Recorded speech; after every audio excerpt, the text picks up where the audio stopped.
Alright, so this is going to be my second video, but before we start painting I wanted to show you my studio.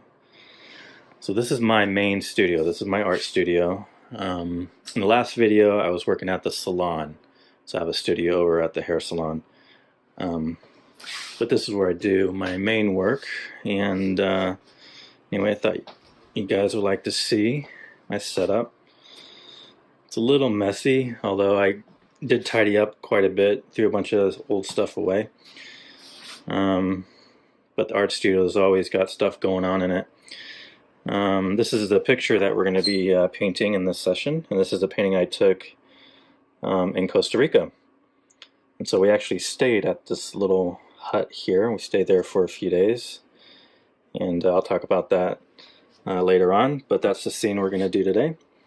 And there's my easel, my paper, palette, and my studio. So this is a lot of my early work is up here. This is mostly acrylics or oils, kind of a mixture of both, and a lot of this stuff is a good 10 years old or older.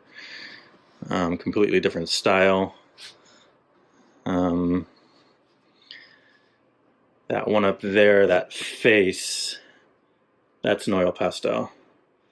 That's an oil. The rest of these are oils or acrylics.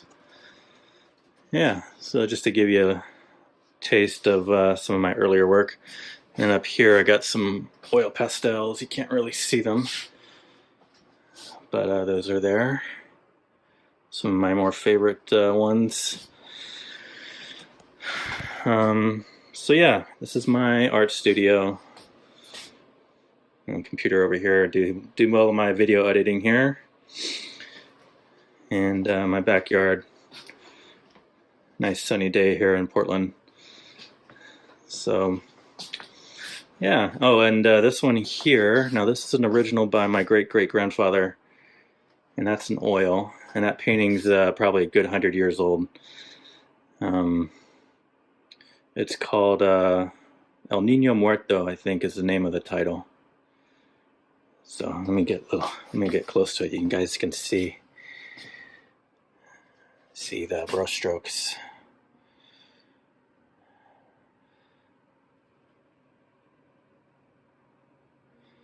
Yeah, he was a genius. Juan Francisco Gonzalez. Amazing work. He's an impressionist. I'd love to be able to paint that one. Maybe do a copy of it one day. That's also another work of his. This is a print. And I'll show you what he looked like. There he is right there. In his later years, cool looking guy. Here he is again. And as a young guy right there. So, all my ancestors, my grandparents on both sides of my family are in this area. It's kind of my tribute to them. So, anyway, okay, so we're gonna get started on this piece right here. So for this painting, this demonstration, I'm going to be using this image here. And this is a picture I took in Costa Rica about 10 years ago. I can't believe it's already been 10 years. But yeah, my now wife, we were just dating 10 years ago when we went to Costa Rica. My brother is living in Costa Rica, and we went to see him and visit him, and he basically gave us a tour of the country. I think we were there for a good 10 days. And so this particular area is on the Guanacaste Peninsula. It's basically on the Pacific side of Costa Rica. If you were to look at Costa Rica, you're going to see this kind of peninsula that kind of comes down on the western edge, and it's a peninsula. And we took a ferry from, I guess, the main part of Costa Rica to the peninsula, and then we found these rentals here. And so yeah, so here's one here, these little huts here, and they're basically one room. You know, it's got a bed, some furniture, a bathroom, shower. That's it. A hammock also. And so there's one here, and then there's kind of one back in here, you can't see it, and then there's another one kind of around that you can't see. They're all separated. We all shared a common kitchen.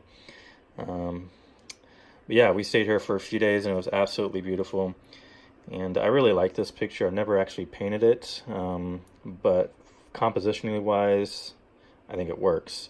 We got this nice path that kind of leads us here into the scene with some light, some shadows, so that'll be interesting to play with. We have this really cool fence that's in shade, so we're going to bring that out. And we have some really awesome plants, these tropical kind of palm leaf plants, different kinds of trees, tropical plants, different texture in the foliage. You got some bamboo here. The first question you're probably going to ask is, what am I going to do? Like, how am I going to paint this? Where do I even start, right? There's a lot of green here. There's a lot of texture, a lot of foliage, and just a lot happening. But I'm going to show you how we can do this in a more simplified way. And this will be a good green exercise for us, and a little bit complicated scene, well, a lot more complicated scene than the last one. So this should be fun. It's probably going to take longer than 3 hours, but that's okay. So let's get started. Okay, so here's my Nupastels here. We used that last time, and we're going to go ahead and do that again. And this is my paper, same size as before. We got 12 by 16. This is pastel mat, Clairefontaine pastel mat, and I'll put a link in the description so you guys know where to get it. There's a few places online you can get it, and it happens to be my favorite paper. All right, so looking at this scene, I went ahead and pulled out some colors to start with on the Nupastels. So I got a light blue, I got a light turquoise green, a couple different greens here, a light and a dark. We got a pink, an ochre, a light pale yellow. This is a light gray, looks white. That is a light gray, and some different grays here, kind of darker grays. And then my darks, I got a dark brown and a blue. And so I'm going to start with these guys for that scene. Okay, so let's get that started. All right, so what do we do first, right? Well, let's just start with the obvious. I got blue sky up here, right at the very top of this picture. So let's take that blue, and let's just put it right at the top. Just like the picture suggests, we have blue sky up here, we put blue up here.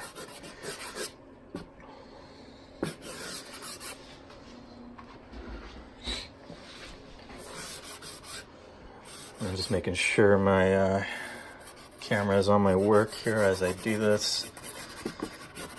I'm gonna go back and watch. Sometimes I slip and realize I'm not actually filming anything. All right, so I'm just taking this blue. I'm just gonna scrub that at the top there. Okay. And we'll just rub that into the paper just a little, just to kind of set that in there. Okay, you'll notice if you're working with Nupastels, you don't really get a lot of dust. In fact, there's hardly any. Most of it stays on the paper. Obviously, you are going to get some on your hands, but there's really nothing dropping down here. So if you use pastels, like soft pastels, those are really dusty. Like the chalk ones get super dusty. These Nupastels, one of the other reasons why I love them so much is their dust is just pretty minimal. Okay, so I got the blue there, and as you can see, there's the blue. So where do we go from here? Well, if you notice, let me get this here. There's that blue sky. If you notice in the background, you have this hill. I don't know if you can see it in between the foliage, but so you got kind of this area here. You can see it again back here. You can see it over here between the bamboo, right? And it's gray. That color is gray, and that's basically, there's basically a hillside kind of behind this little area. because we're close to the beach here, but behind it there's this hillside. And so what I'm going to do is I'm going to take a gray and I'm going to put that in back here. All right, so we're going to take this gray here and we're going to get in this color that you can see behind all those plants. Okay, and it doesn't have to be exact, right? Because you can only really see this color in a few spots, but I want to get it in there because it's going to add some nice negative space to build the greens on. Gives us a break from all the green, and there's going to be no texture, no details. It's just getting color into it. So I'm going to take gray and I'm going to kind of go over a lot of this paper with that gray, with this gray here. And this is a warmer gray, so there's not a lot of blue in this.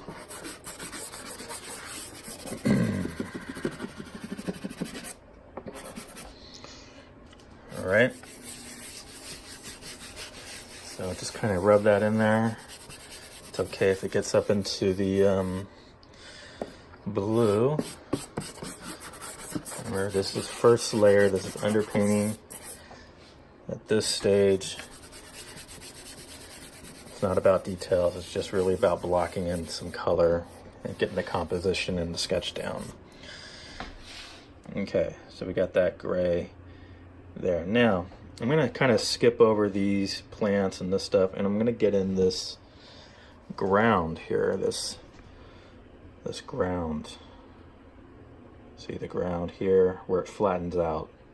So that distant flat out area right here, we're gonna get that in. I'm gonna go with a lighter gray than this. Okay.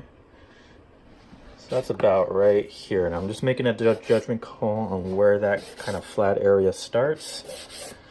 And I'm gonna take this gray and just go across.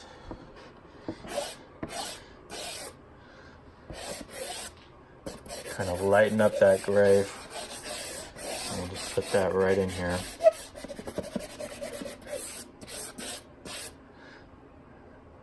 And we're even gonna bring it down.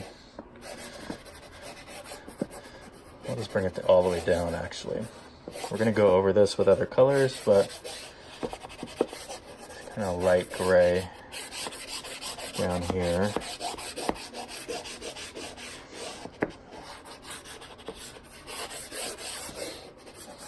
Okay. So there we have that.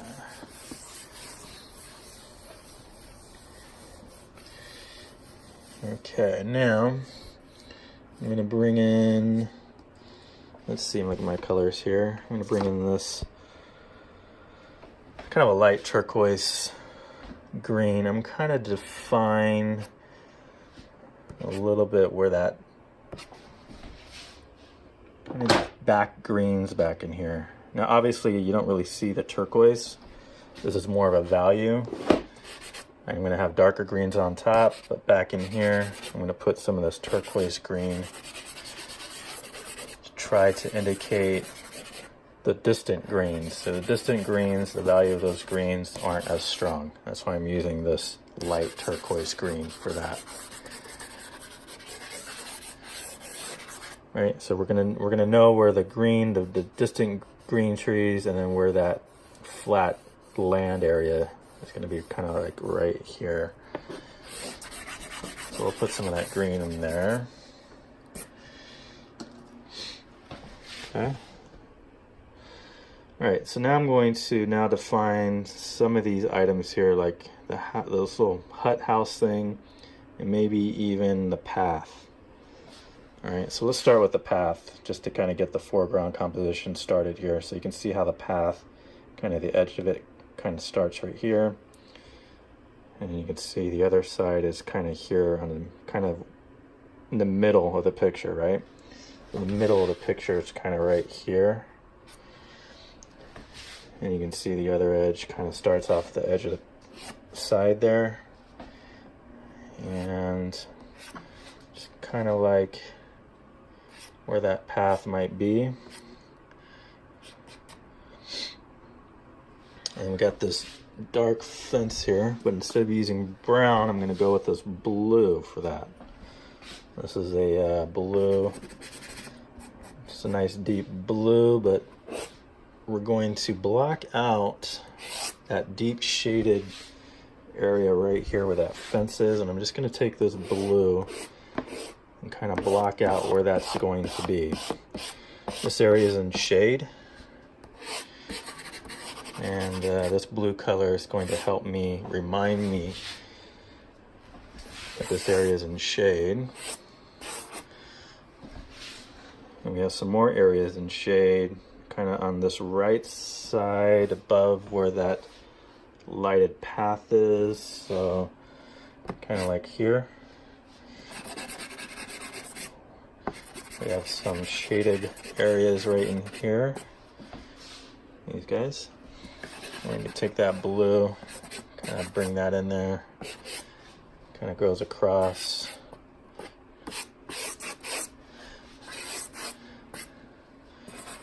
And even comes up a little.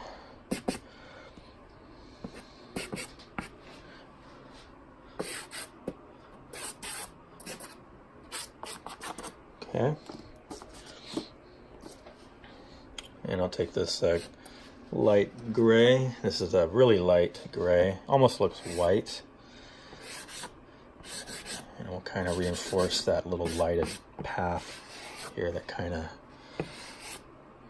brings us into the scene.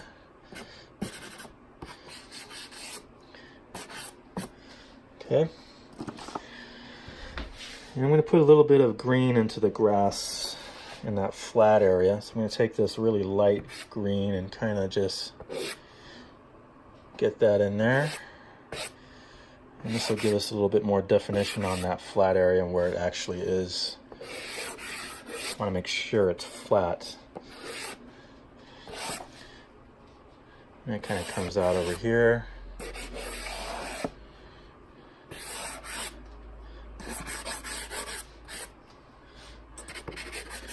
A little bit in the front there, a little bit right here.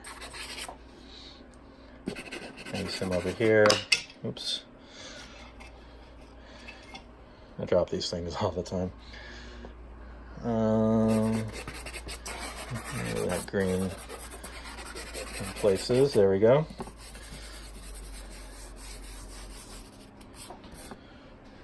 Okay. So it's just getting in that green there. And this is a pale yellow. So I'm going to bring some of that pale yellow and kind of warm up where the light is really hitting that path. Now we do have some shadows in here. I'm not worried about the shadows for right now. I'm mostly concerned about where the lights are, where the darks are, where my shadows are, where certain objects are.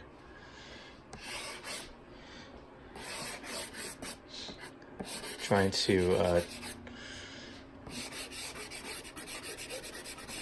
get my brain out of this, right? I'm really concerned about, what I mean by that is your brain wants to take over and it wants to paint trees, and so in your brain it already has an image of what the tree looks like. So no, you got to get your brain out of it and you got to just paint what you see. So I'll focus on big shapes, focus on the broad color of these things, the overall value or colors of things, and then just get that in. Okay. So now I'm going to bring this, this kind of a mid-value green here, and I'm going to kind of get some of these back ones a little bit more definition between the flat ground area and then the back foliage. And I'm just going to take this and kind of bring it up just to give myself an indication of where the landscape, how the landscape lies.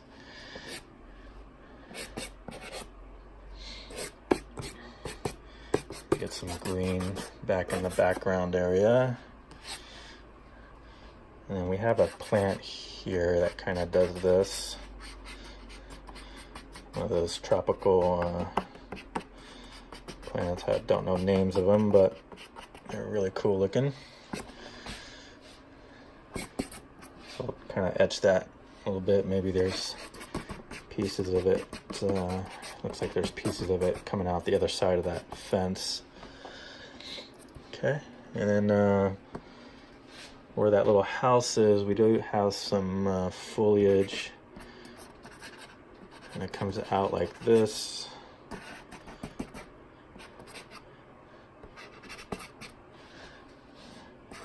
You can see that my marks are just quick, not about detail.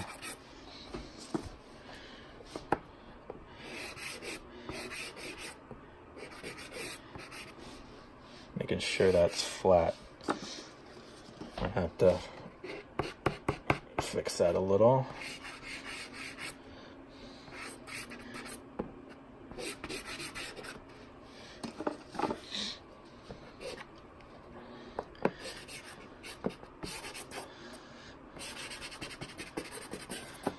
Okay.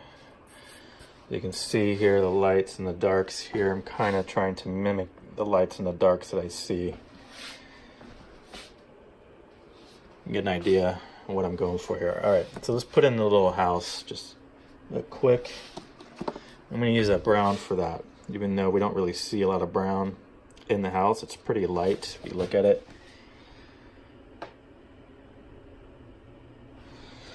But we're going to go ahead and just kind of roughly put in a little house. So there's one side of it. And then the roof kind of angles up like that. Maybe not so sharp. Maybe it's a little flatter. Like that. And then you can't really see the rest of the roof because it's just covered. But we know that the kind of the edge of that roof kind of goes across here, and then there's another part of the roof that you can see there, and it just kind of disappears, right? You get the idea how that little house, little building sits. And we'll just kind of rub that in a little. So I'm definitely going to change how it looks, but what I'm doing here is I'm just kind of telling myself kind of compositionally where it's going to sit. So when I come in with the oil pastels, I kind of know where it's at, and then I can give it a lot more detail. So this is kind of where that roof, the roof is. The roof is really light because it's just getting a lot of sun.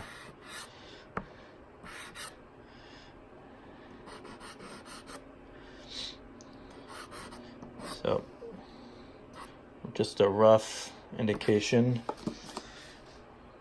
of this little hut, whatever you call them, these little tropical cabins. Basically what they were just little one-room cabins.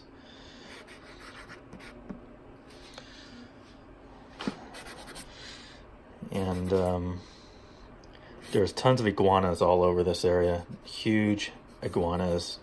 I mean, these suckers were as big as like a small to medium-sized dog. I mean, these things are huge. They're almost like little miniature dinosaurs. But they were just all over in this area, and they would hang out in these trees. They like to climb the trees and hang out up in the branches and stuff, and they would just look down at you. And they're super scared of you too. Like if you try to get close, they would leap out of the trees right onto the ground with this huge thud and just go running off, and they're really fast. And as we were hanging out in Costa Rica, we learned that they actually hunted. People will kill them and eat them. And so the iguanas have gotten smart, and so they don't like humans. I don't blame them.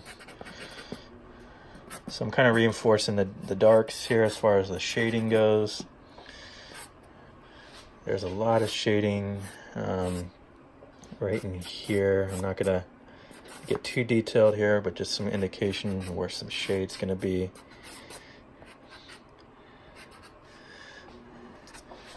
Kind of Get that little hut in with some darks to kind of ground it.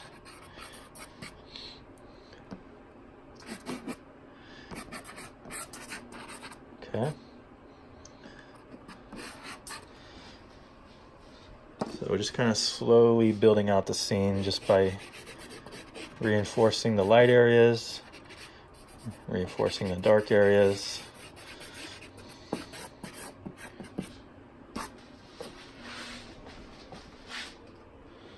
All right, so now we have this big palm tree right here. You can see the trunk of it, and then as it goes out, it spreads out. And there's probably a couple different trees all together here, but in the picture it just looks like one green mass, right? And it's kind of coming up right in front of that house. So if I take this brown again, now it's going to be a kind of like right there. It kind of leans into the scene, which I typically will do that anyways with trees. I like to lean them. I don't typically want them to be all straight up and down.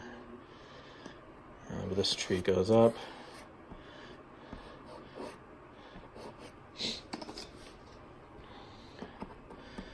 To find a little bit more leaning to it. I'm taking that pale yellow, I'm kind of going over the brown, kind of using the negative space to define the trunk of the tree. So it kind of does that. Right, and then it comes up, and then the rest of it is just dark green with some light in there. But we're just going to take this blue and we're just going to be concerned about the dark part of it. Okay, I'm not concerned about the details of everything right now. I'm concerned about just overall, this overall area is dark. So we got to leave the hut back in there. We want to be able to see it, pieces of it.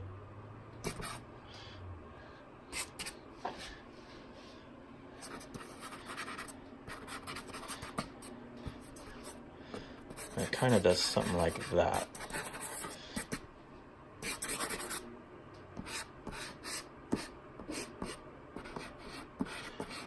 Maybe like that. Okay. And then we're going to take this brown and see if we can get some of these fence posts put in. So it doesn't have to be exact, but let's get some of these posts in. What's nice about the Nupastels, you can just easily just do that with this medium. Just get stuff like this in pretty easy.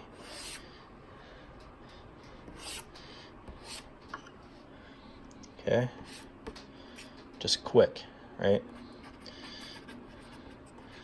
Kind of go with that first mark. It's kind of like go with your first choice, right? On things, sometimes you outguess yourself, and then ends up being the first choice you made is usually the right one. There's something to that, right? So I'm kind of doing the same when I'm painting. Obviously we'll make mistakes, but we can fix those. This is that bamboo, and it was everywhere, and it was thick, and it was like these thick, huge, tall bamboo stalks coming out. And this area right there. Some shadows from it.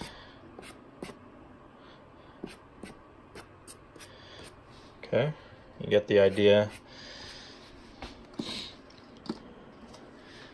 And then peeking in through some of these slats, we do have that lighter color that's kind of peeks in parts here and there. So I'm going to kind of put that in there to just remind me when I get to this area with the oil pastels.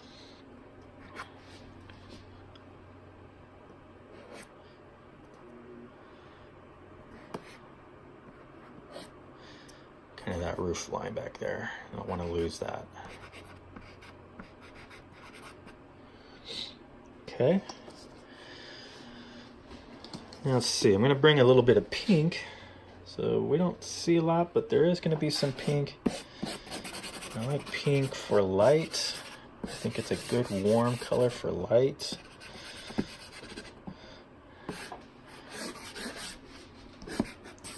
This is a light pink.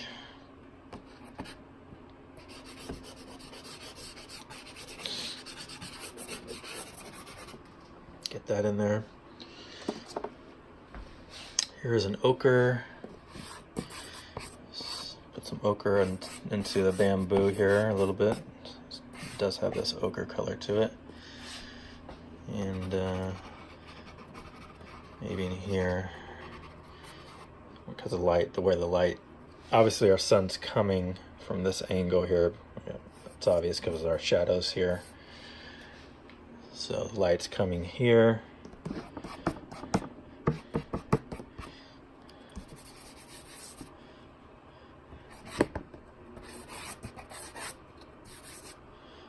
And some ochre.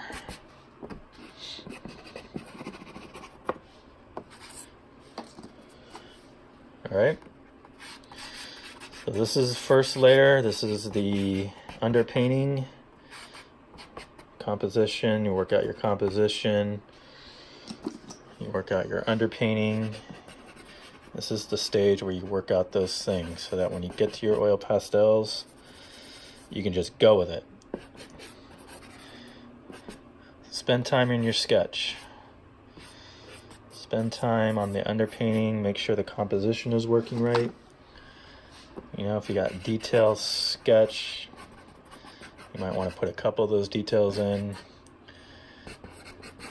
This is a landscape, so for me here it's more about lights and darks, and kind of the general idea of where things are going to be.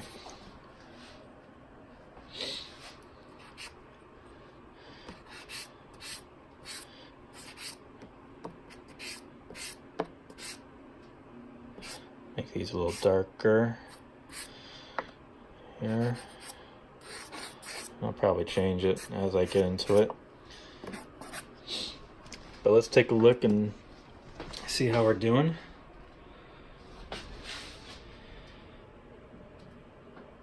So I think that's a pretty good start. It's pretty close compositional wise to my picture. And I've taken this picture in a way so that it would make a good painting. When I take pictures, I try to think of that, you know, what would it look like in a painting? And so I'm mindful of that when I take pictures. I've also cropped pictures before just to make them work a little better. But this picture was already set up ahead of time. So yeah, so now what we do is we go with the fixative, right? So I'm going to spray the fixative. This is Krylon workable fixative. I'm going to spray that over the surface, and then we'll do some oil pastel work. I'll be back. All right, so I'm outside of my backyard, and I actually brought an easel out and put my painting on the easel, and I'll show you how I do the fixative. So it's a really windy day here, and the wind is at my back. So the wind is blowing this way. Mostly. All right, so let's see if we can do this here. I'm gonna take this. It's super windy, so not a lot's getting on the surface. So I gotta get a little bit closer to it.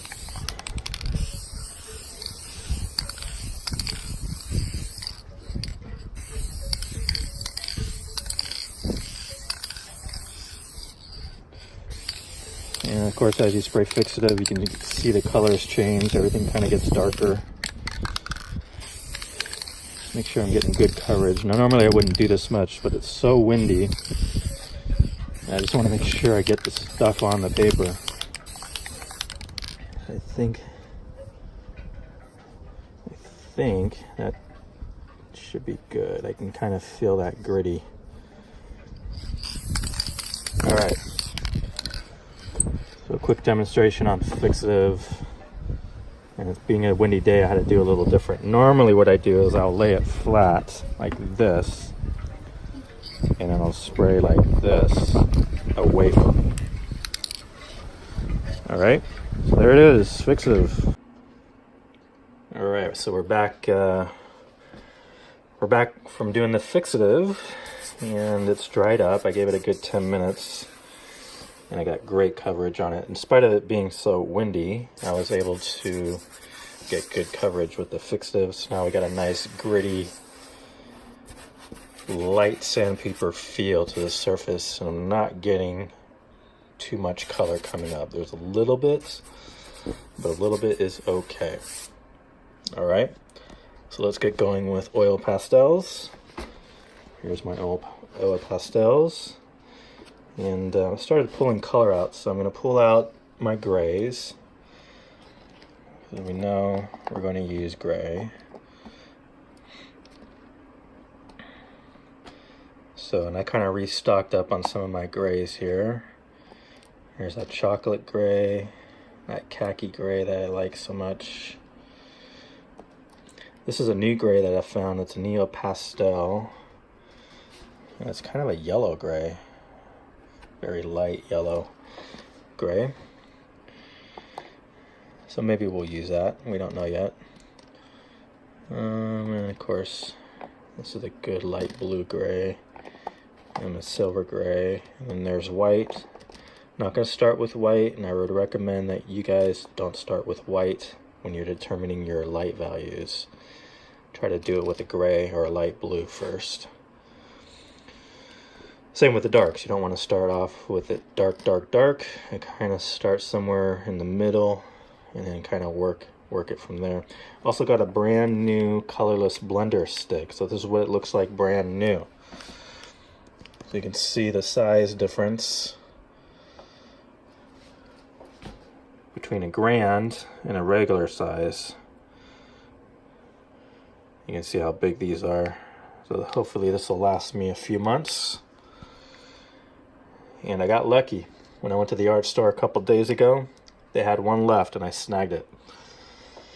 And I told them, you guys got to get more of this stuff, man. So I'm so glad that someone didn't get it before me. But yeah, this is my colorless blender. This is Sennelier, an oil pastel Sennelier colorless blender. So it's oil and wax, and that's it. There's no color. It's essentially medium for oil pastel. And I like it actually on the hard brand oil pastels. So we'll definitely using that one. I'm probably going to use the rest of my old one first. Okay. All right, so let's finish out with kind of starting off with a palette here. So I got some grays.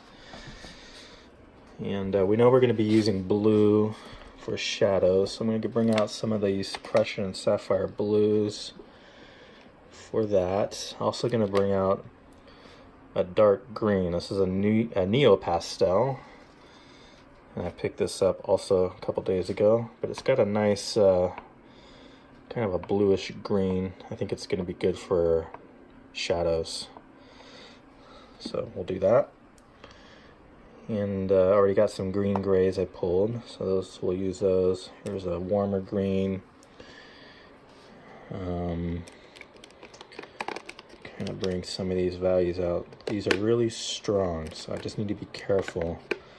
A couple of these sticks are really strong. And I always wonder, are these going to work? You know, these kinds of greens, are these going to work? And so I'm hesitant. We'll take that light one. Maybe we'll take this one, even though I'm not sure if I'm going to use it. Okay, what else? Let's do some pinks. Salmon pink.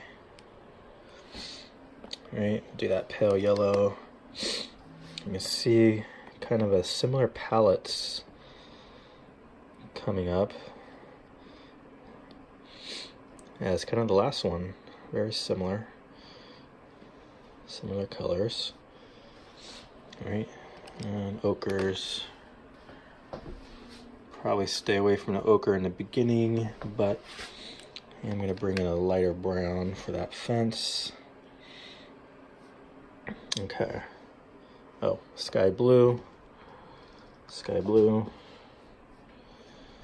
Okay, got some stumps here. Now my large stumps are back at the other studio at the salon, and so I don't have any large ones. So I'm going to have to do most of my blending with this stuff. Okay, and then I got my dark value here. So my dark blue. It's my darkest color other than black. I'll put that there. Here's the same thing but a smaller stick.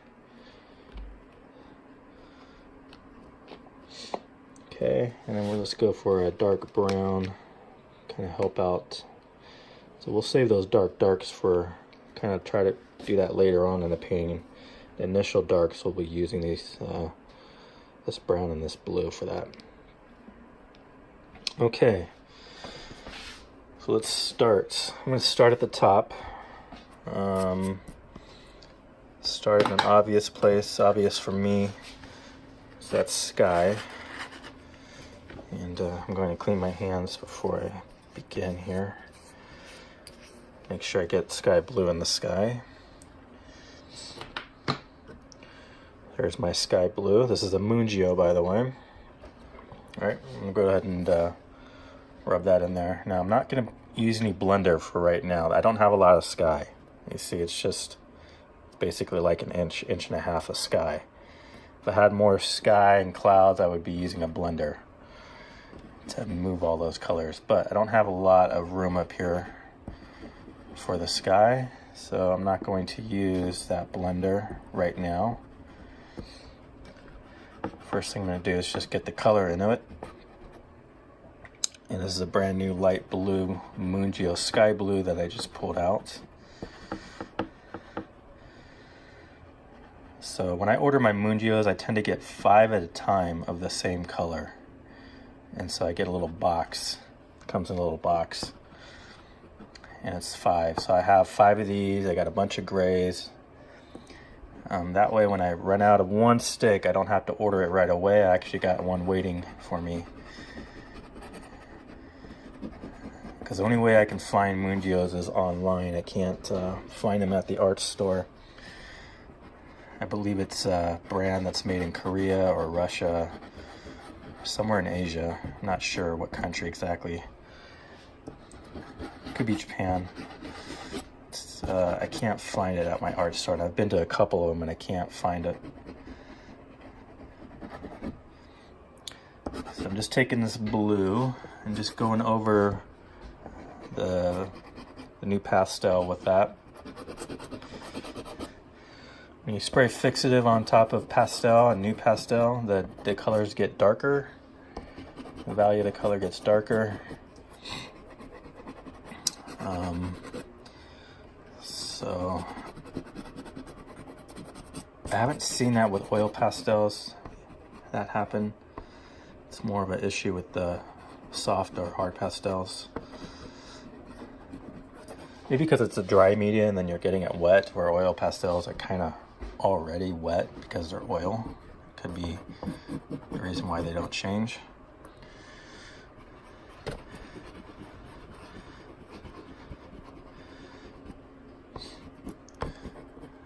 So we're going to get that sky in. Make sure I'm getting up to the edges here.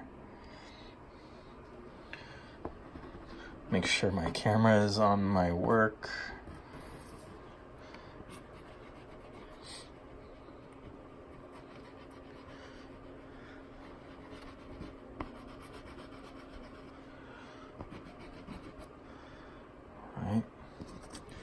And the surface has got a nice grit, light sandpaper feel to it. And it's from that fixative that I sprayed on it. So when you spray fixative on it, you increase the grit or the texture of the paper, which is great when you want to get layers. So just going over again with this sky blue, just making sure I get that in there. All right.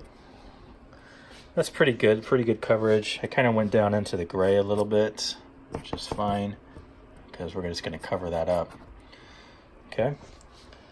So now with that gray, that kind of gray hill, I'm going to take this gray. This is kind of just your regular medium gray Mungio. And we're going to kind of get that gray in the background. And I'm going to use this circular motion to rub that in there. And I don't want to come down too far. Like I don't think I'm going to bring this all the way down, at least not right now. But back here, I'm definitely going to put that in here. So there's this hill that was kind of behind this scene. It was all, you know, full of foliage.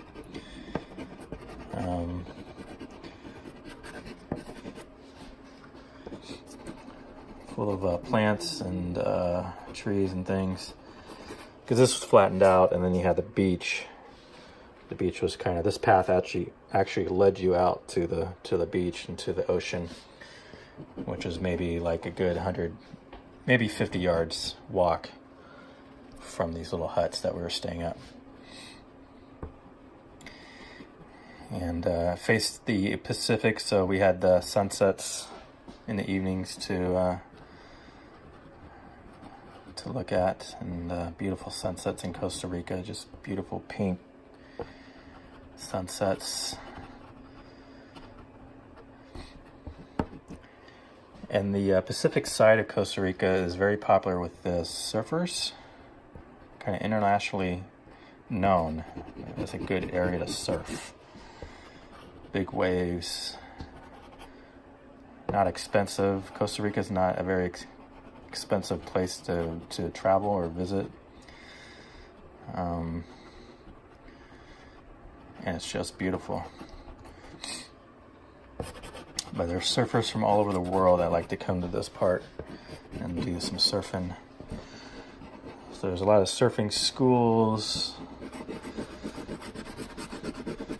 instructors, shops, stuff like that, all catering to the surfers.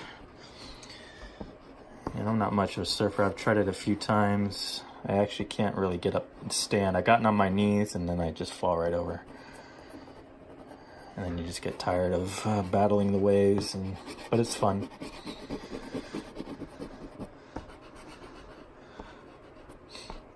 So kind of bringing that gray all the way across the scene in the back, kind of build that distant hill back there. I'm going to go over a lot of this, especially the gray with, you know, plants and trees that are closer to us. So this gray will provide a nice negative, I guess you'd call it negative space, to build the greens on top of. Okay. Get that gray in there. So that was just a regular medium gray. Alright. So back in there you can kind of see it.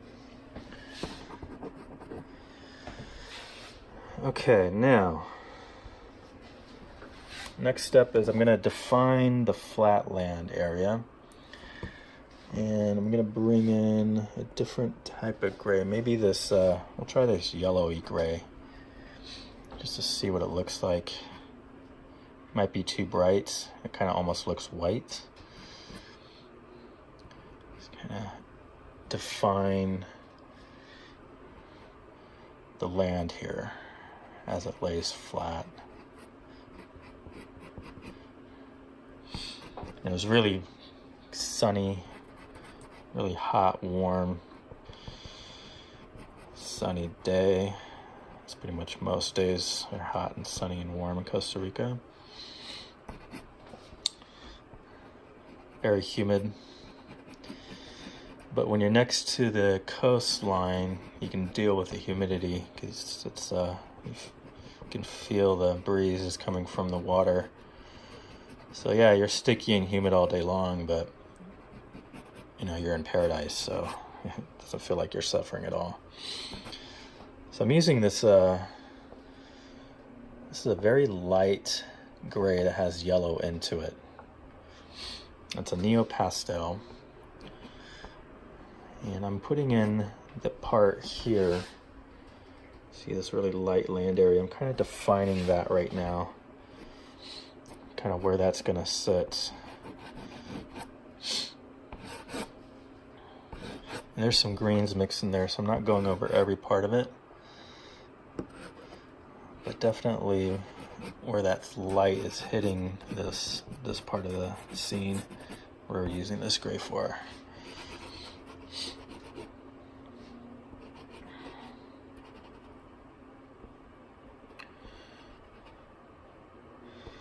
Kind of in between where the bamboo is. All right, and then you got some pieces here, and it's really light right here. Like it's really just really bright, sunny right in here. That comes up into this plant. Now the plants in Costa Rica are like nowhere I've ever seen before. Like this was like straight up Jurassic Park foliage. Just big, green, leafy, tropical plants. And just the size of the leaves, like, you know, like I saw some of the same plants in my house down in there, but the size of them was just huge in Costa Rica. Just big old leaves, about as big as me, you know, that kind of stuff. Get this light in there, and it's really all light down in here. A lot of sun hitting this part here. I'm just kind of defining my light areas. So that's pretty good. It's kind of where it's at. Maybe there's a little bit more in the middle part here.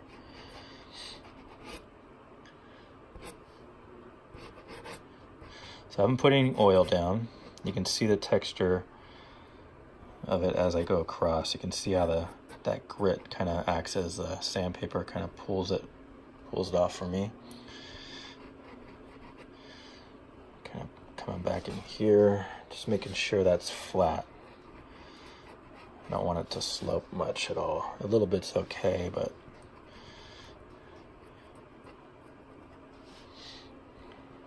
there we go. Kind of peek throughs here.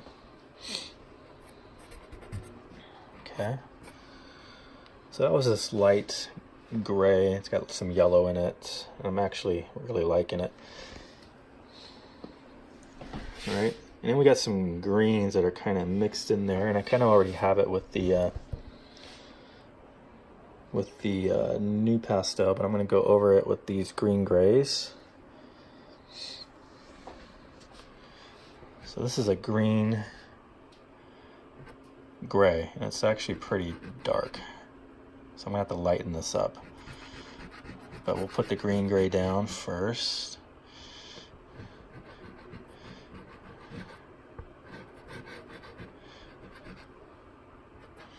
You can kind of start defining your shadow areas, right? Your light and shadow areas.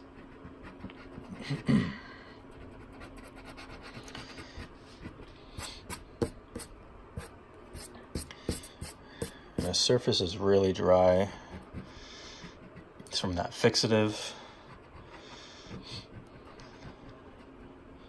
So I can see a little bit of the oil pastel kind of crumb up, which happens when you get really dry. Yeah. Really dry surface. And it's these Mundios too, it's a harder pastel. So get that green gray in there. Let's see, where else do we see? We see a little over here.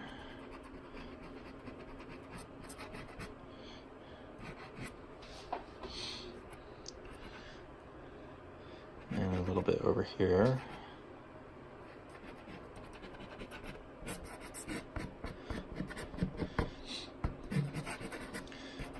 this green gray actually. I'm actually going to bring some of this up in this area too.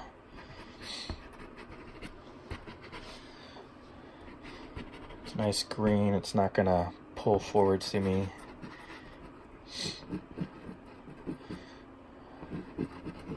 Help define some of this distant foliage.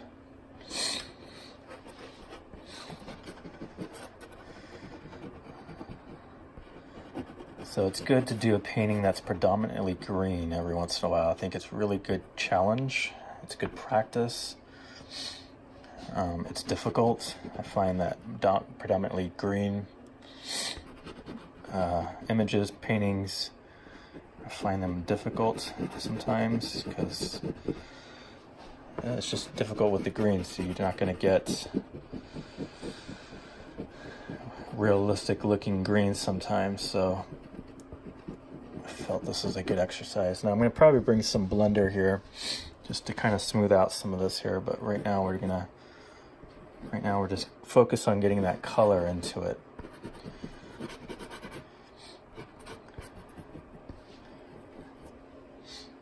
And then back in here,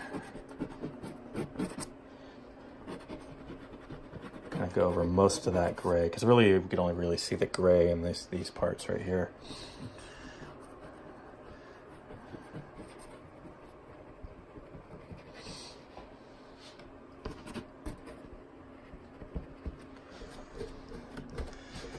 So let's rub that in there.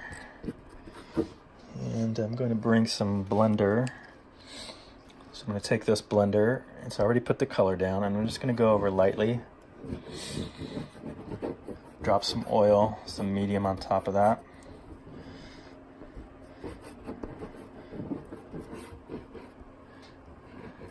Get a little bit of sticky feel to it.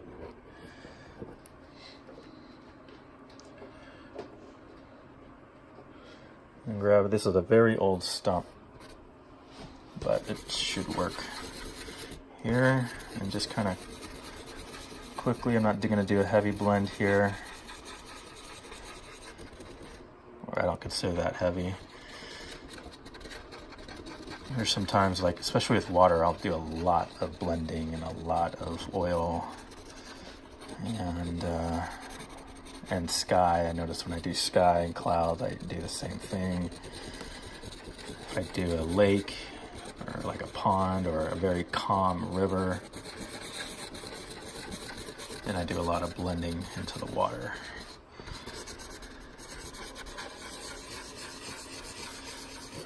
Okay, just kind of rub that green into it a little.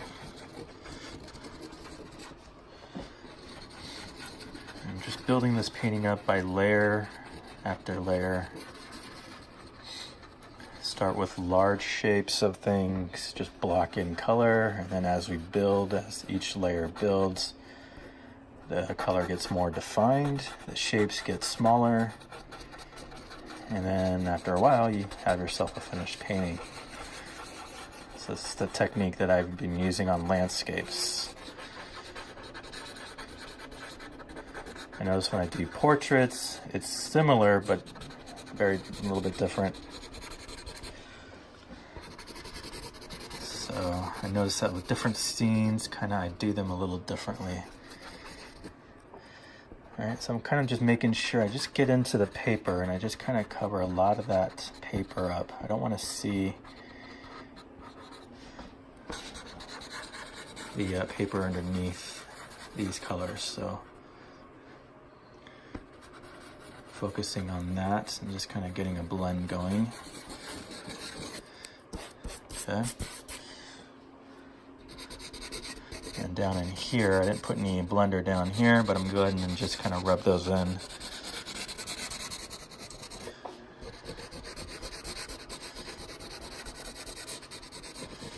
And actually even going over the light parts also at the same time.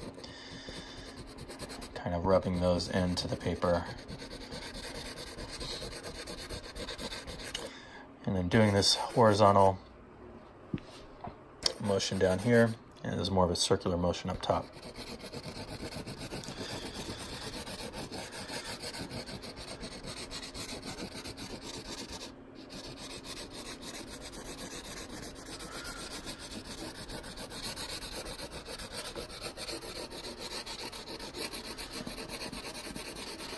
Smear those around. Kind of pressing that into the paper and smearing it.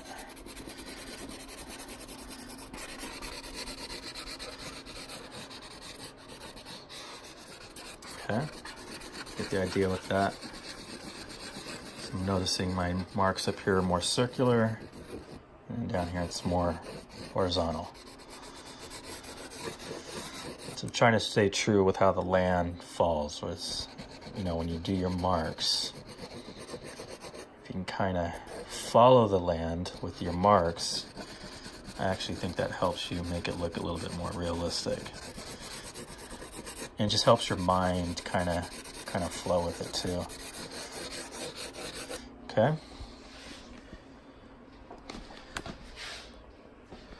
So you see there, grays and it's pretty much just gray values, just green grays or yellow grays. Right. Kind of getting in this this land in here, all between the foliage. Okay. All right. Okay. So let's kind of build this area. Now, this is kind of a dark area back in here. So I'm not talking about the bamboo. I'm talking about the stuff behind the bamboo.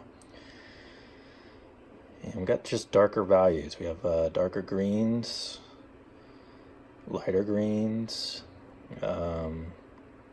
stronger greens, right? Stronger greens here. But a lot of this is dark. You can see the dark in there, right? Especially right in there. Right, so this is going to be my darkest area, is this front part and parts in here. And this area is also dark, but it's just not as dark as this. Okay, so this area here. So I'm going to start with a blue. We'll start with a blue. We'll just see what that looks like. This is a kind of a, you know, those Prussian sapphire blues. It's kind of my go-to when I start a dark. And I can change this, you know, I can put a brown on top of this and get it darker. I can put a gray on top of it and get it lighter. I can go different ways with it. And so I find this blue forgiving if I need to go a different direction with it.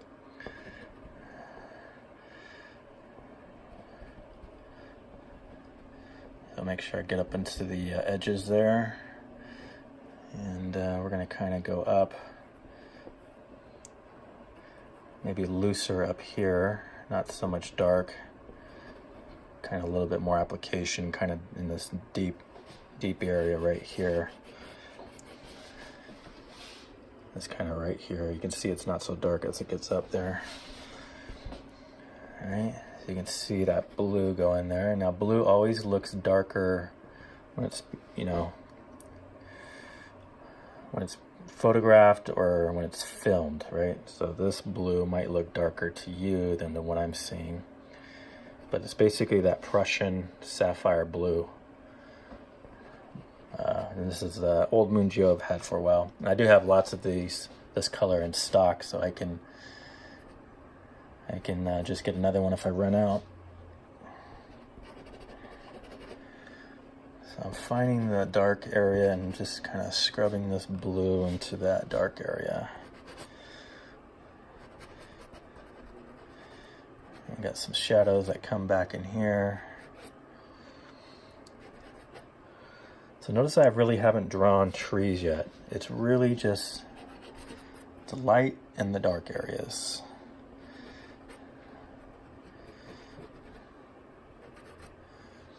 We'll get to the trees here after we define our values here a little bit more. Kind of back in here, there's some shade going on. Different shaded areas. I see some different dark shaded areas kind of peeking through the bright greens that I'm eventually going to put out here.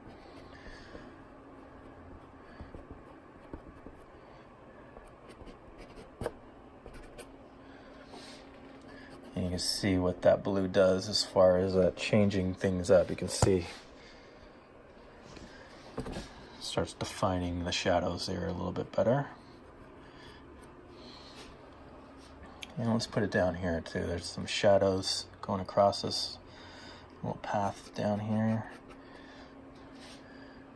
Strong shadow kind of coming out like there. It's basically these bamboo. This bamboo area.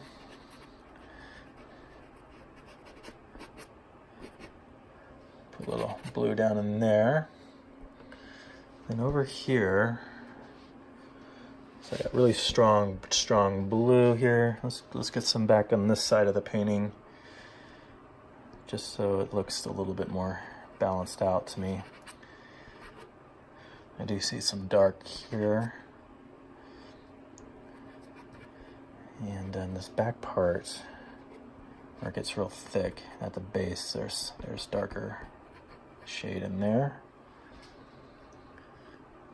And then we got some plants in front of the little hut here, but at the base of those plants, we do have some dark here. Okay. And then up in this tree, it's really dark. It's going to be darker than this eventually, but I'm going to go ahead and get some of those in. And this will be an interesting area to work out. I'm not too sure right now how I'm going to render it. So for right now, I'm just going to worry on the dark and the light. And it'll eventually just kind of come together. And then I'll figure out how to finish it out. So I guess that's a good way of kind of thinking about this, you know, scenes like this where you're not really sure what to do. So instead of focusing on objects, like let's say like this area, I got a lot of trees, right? So instead of focusing on that kind of detail, focus on where your darks are and where your lights are, and just focus on that. So look at the picture, find the dark areas, and then just do that. Just make the dark areas. All right. Don't get caught up in the details. Don't get caught up in how you're gonna do the trees. Just kind of focus on where do I see it dark, kind of recreate it. Now you can see I'm kind of doing some kind of leaf tropical stuff, but it's not too detailed. It's mostly just getting in the dark color here.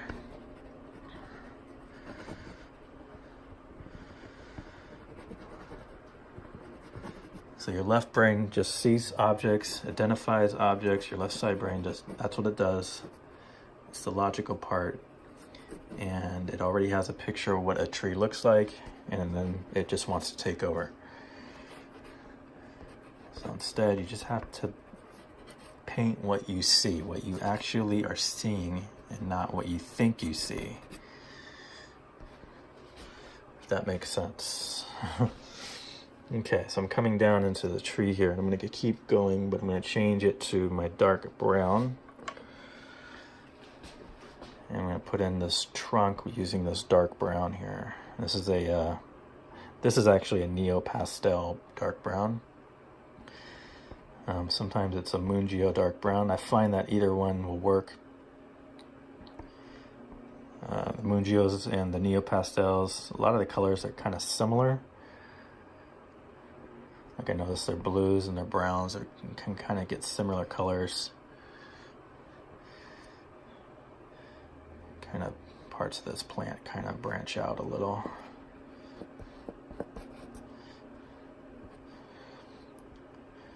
You notice my trunk is kind of crooked, and it just is more interesting to look at rather than a straight up and down, right? Straight up and down, not as interesting as when it does that.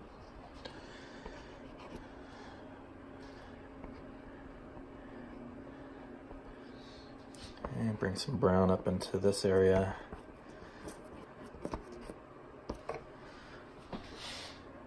I'm going to bring some brown down into the shadows of this area down here.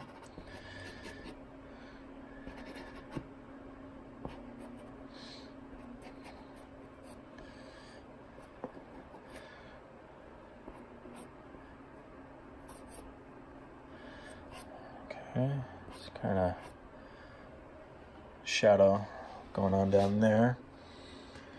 And then this little fence here, right? So let's see, let's just go over that.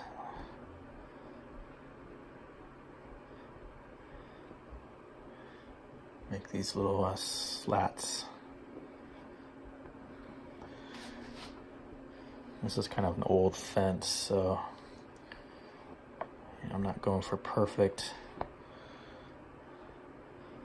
In fact, I don't like it when it's perfect. I like it when it's different like this.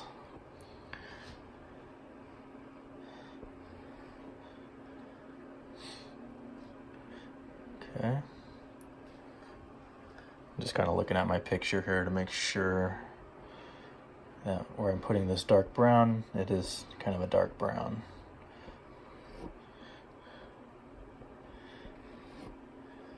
And it kind of stops, the fence kind of stops right there.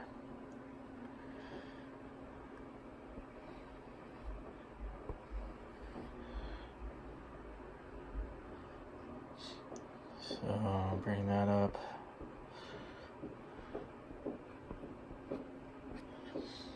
All right, and then you have the cross board here. So we'll get that in there. Just in between these guys here.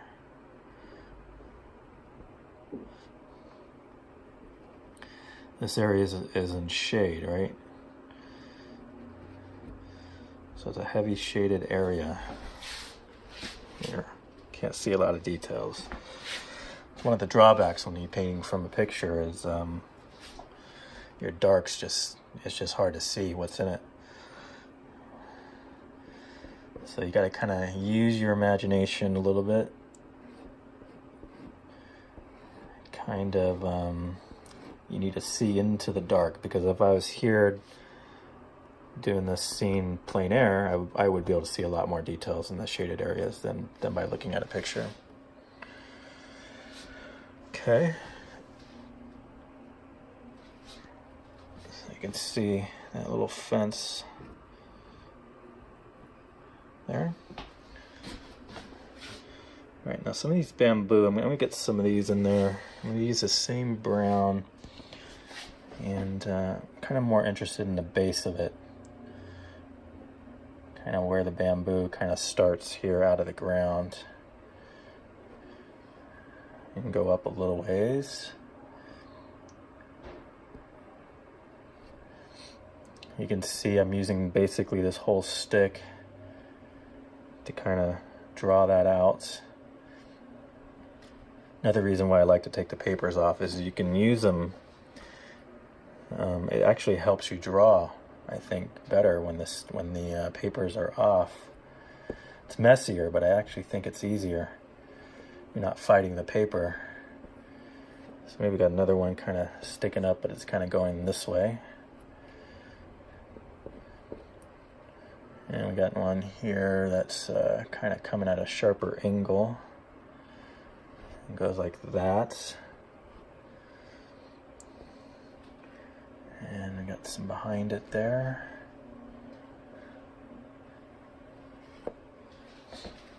Now the bamboo does go all the way off the seam, but I don't want to drag my brown up all the way.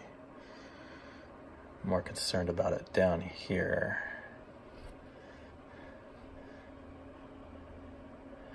Maybe another one kind of going this way.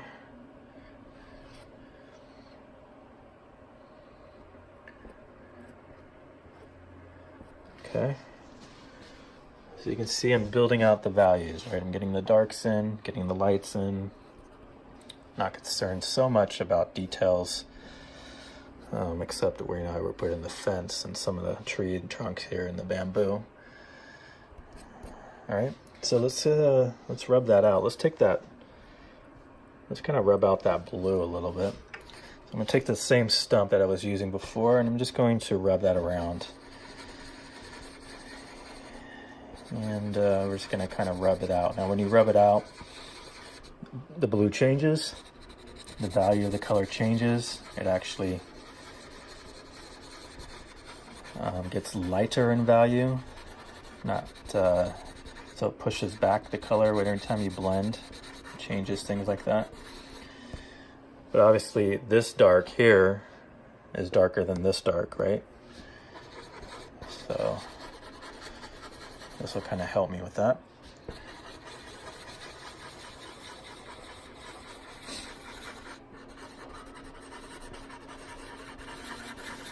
You can hear my granddaughter in the background. She's awesome. Okay, I'm gonna take that same technique I'm doing up here where I'm blending. We're gonna go down into the shadows area and we're gonna change that value. So we're gonna soften that color down there.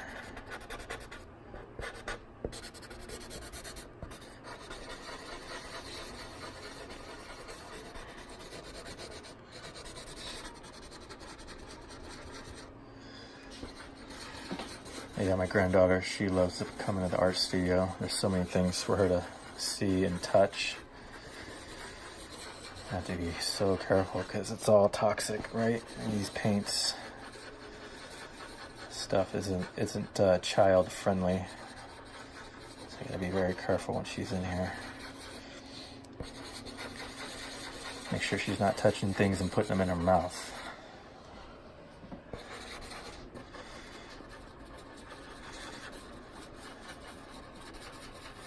Oil pastels are made to use with your hands, but still, you know, these aren't crayons. You know, crayons, you can eat them. You can't eat these things.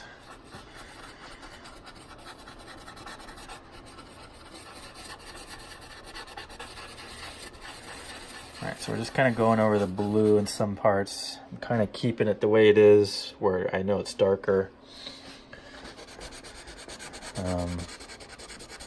But in the shaded areas, I am going to blend that out a little, just kind of change that up.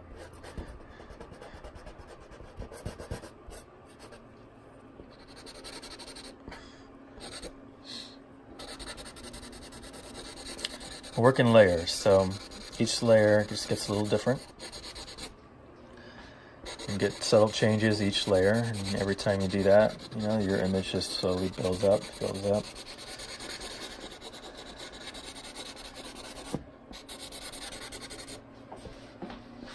Interesting shadows here.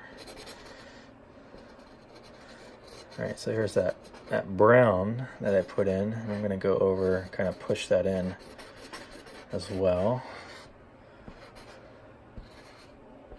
I'm just going right over that with this stump, and I'm just kind of pushing it into the paper,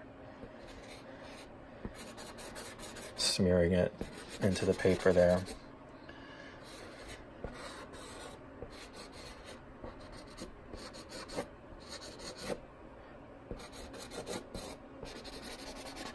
Okay.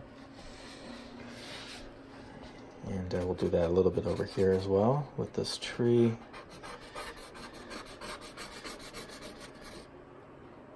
And of course it's blue. So there's what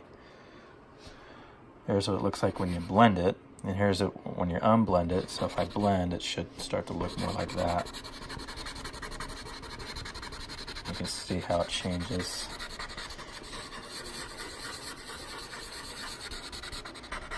Okay. And then we got some dark here. I'm going to go ahead and rub that in. I know this area is really dark, so I'm going to get lots of layers here. First time around, doesn't have to be perfect, because I know I'm just going to keep doing layers until I get it. It's exactly how I want it.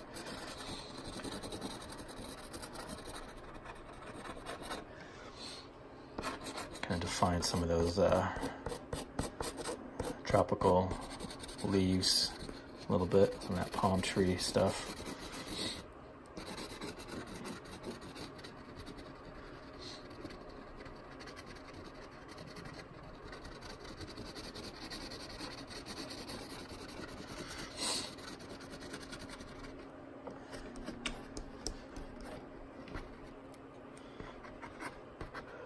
So 45 minutes into the oil pastel portion, right?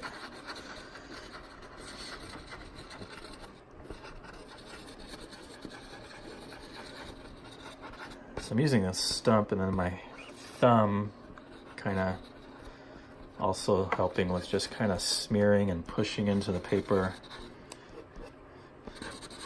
Just real random, you know, nothing too precise as far as that, just kind of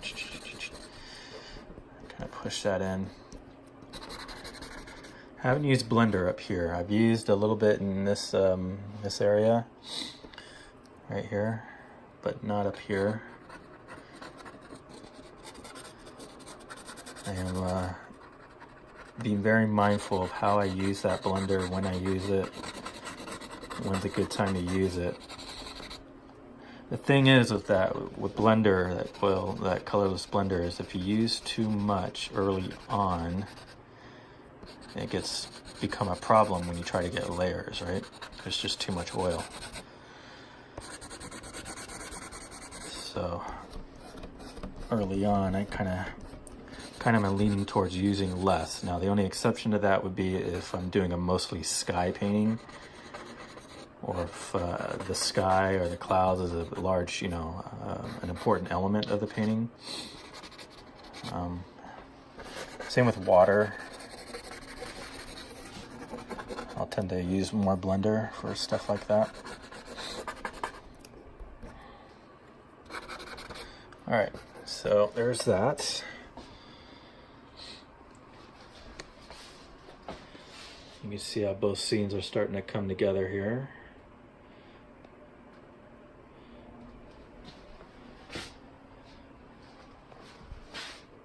Okay, so maybe we should work on this little house next. This little house right here. So let's take a look at that. See the colors there.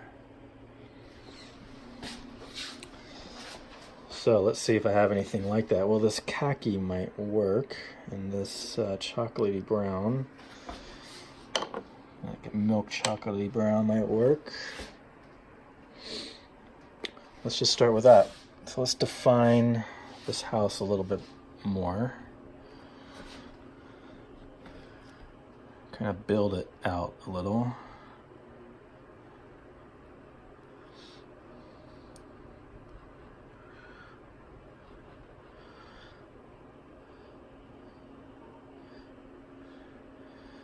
You only really see this part of it here. The rest of it's kind of covered up. But I like this. This is that khaki gray. It really is khaki color, like the pants.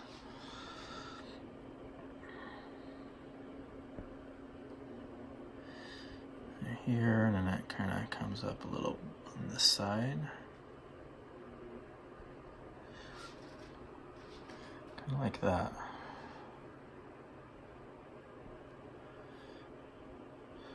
There's a little bit of an angle to it because of where it sits.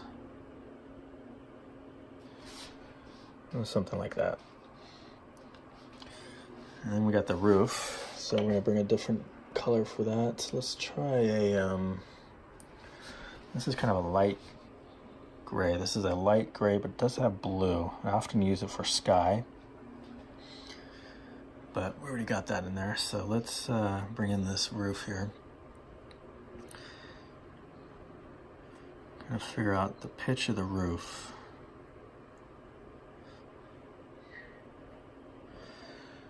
I kind of see parts of it in between the foliage there.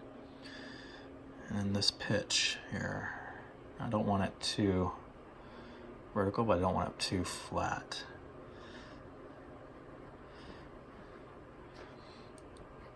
And the sun was hitting it pretty strong, right? So it's really light. This is not white. It looks white. This is actually a gray.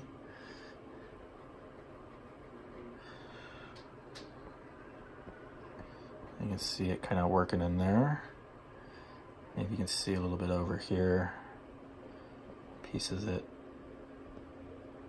in spots. Kind of sneaking through. Okay, something like that. We're gonna go over a lot of this here. Doesn't matter, but we can get that roof there.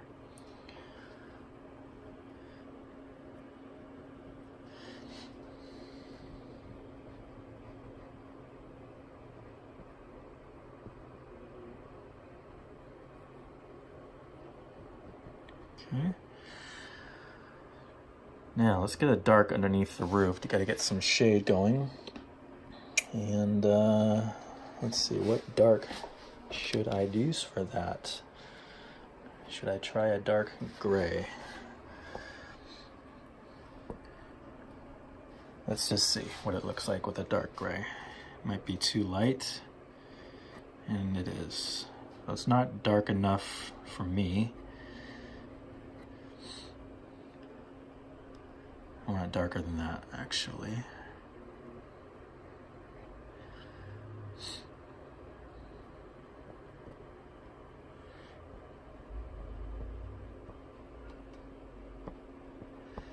Knock that part back a little bit.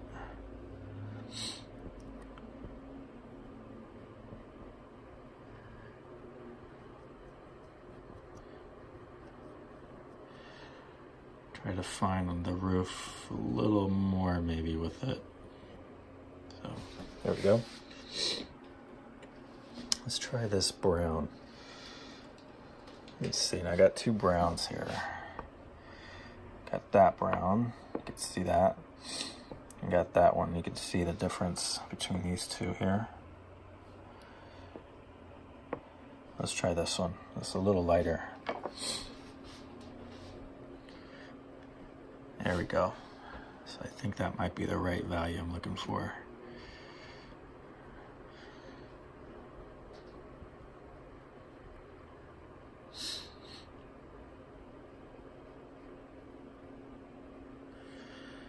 And we'll just kind of define the dark with this color.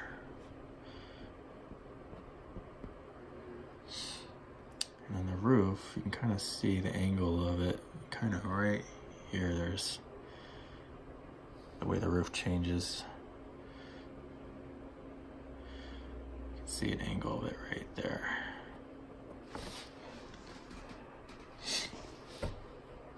Okay. And we'll make that dark here at the base of the little hut.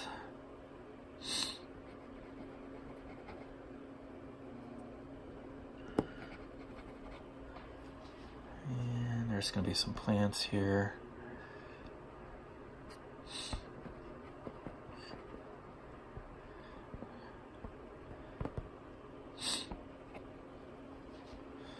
A little bit brown in there.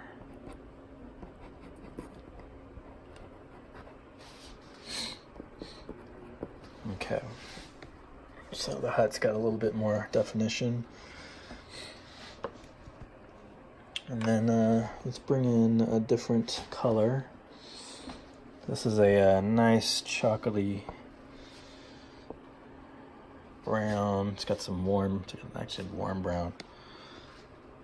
But let's bring a little bit more to the windows here. Bring out some of that wood color.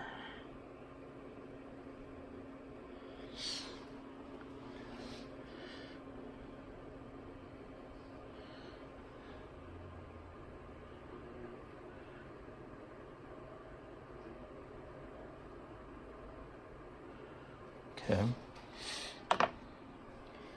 so let's make the windows darker.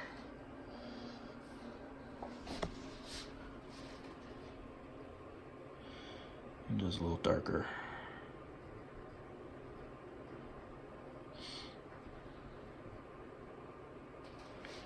A little darker up and underneath the roof there.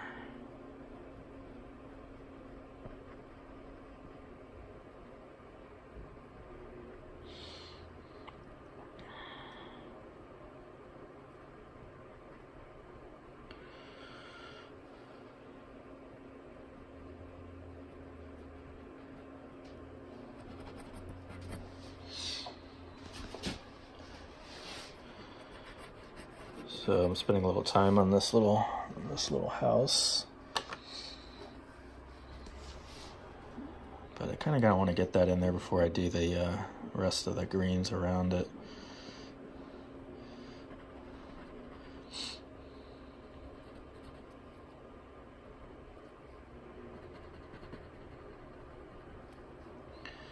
So defining this little hut and the shadows that it creates when the sun comes down like this area is going to be a little bit darker shade.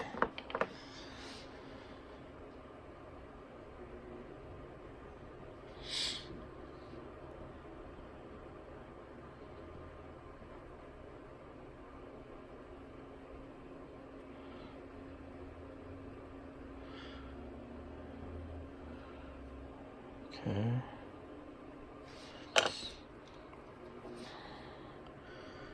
And I'll rub that in there.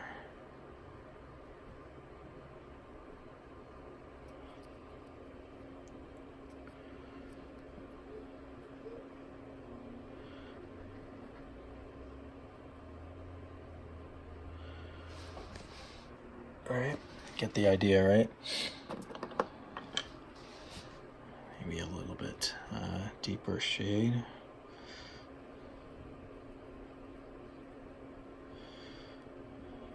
There we go, a little bit deeper.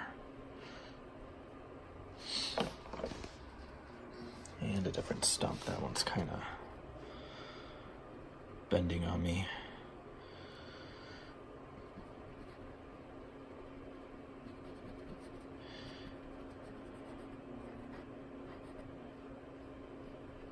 Okay.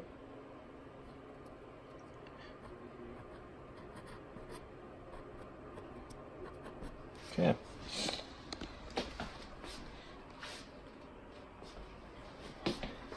There you go. There it is, and there it is. All right. A little hut there. Now let's get some of the plants around it. All right, this is where we start doing some greens here. So this is all gonna be guesswork. I'm probably gonna make mistakes, but that's the whole point. You guys wanna see the real deal. This is the real deal. So I'm taking this, this is a green gray. See that? Very forgivable green. And I'm trying to define a little bit more of the foliage right around this little house hut thing. We stayed here for 3 days, which is, it was awesome. Actually, we could have stayed the whole vacation here. It was really awesome. We traveled around Costa Rica. We drove all over the place. Stayed in different parts. Stayed a lot of it at his house in Monteverde. He was renting a house there. And then we rented a car, a little 4x4, and we drove all over the place. Most of it dirt road, a lot of it driving through old rivers or real rivers. Bring some of that foliage up into the house, so make sure it's in front of that house. And back in here we got some more greens.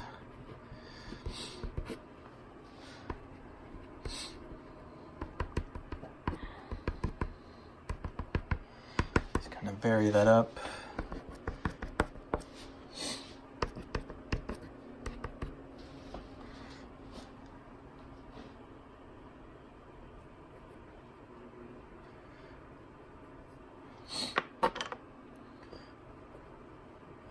So I have these two different gray greens I'm using here. One's more blue and one's more green. Okay. So this one's got a little bit more blue into it. So I'm going to use that for back in here.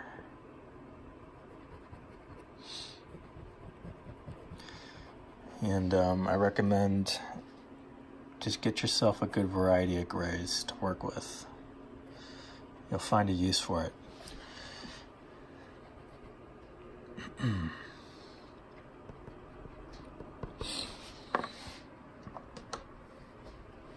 Okay, I see a little bit more dark kind of right here. And right here is these plants kind of right in this area that are coming up. I'll put a little bit more dark here at the base of those. And then over here a little bit more shaded plant stuff.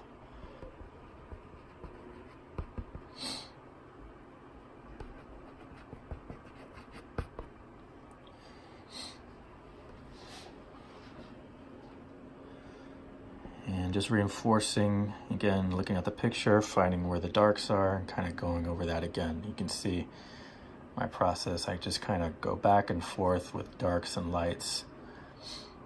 Redefine. And then soon enough we'll be done.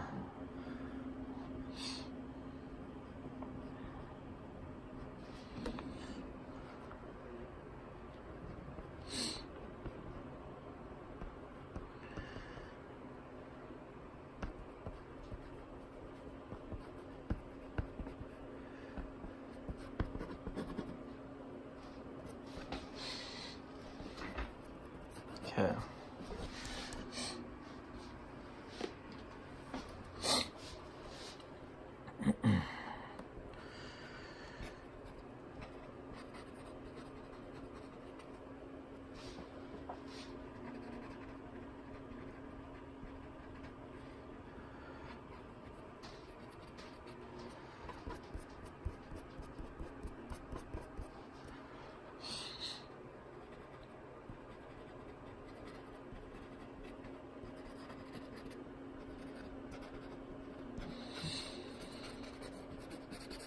Okay, there we go.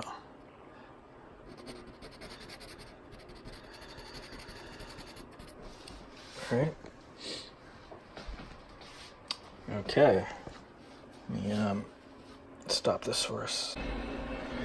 All right, so I got that in there. So I'm gonna start now on kind of this area here. This is a really dark tree that's kind of closer to us, which is this right here. So you see the tree here, and then you have all of this mostly dark right there. So I'm going to try to define that. So that has to be darker, right? It has to be darker than what it is now. So let's get to my darks. So I got this dark green sun and a dark blue sun. All right, so let's just try that. So I'll just kind of go over where I see the dark.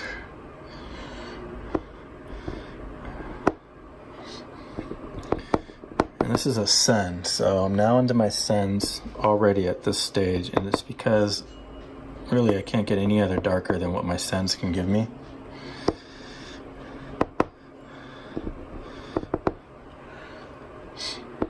You can see this dark blue over the color that was already there. It just looks really dark.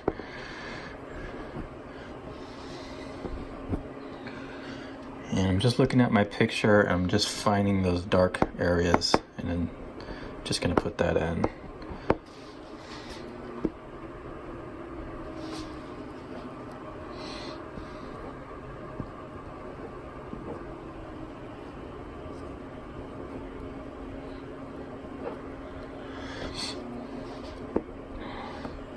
That's going to be a nice palm leaf coming out. Something like that.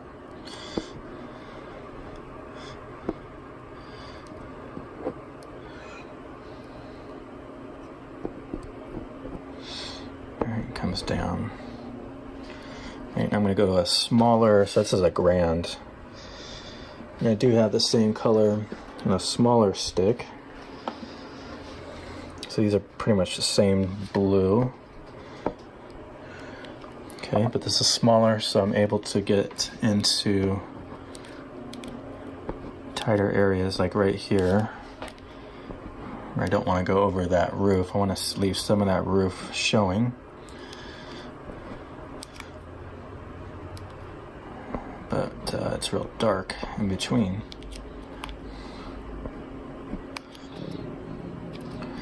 And it comes down into the trunk of this tree.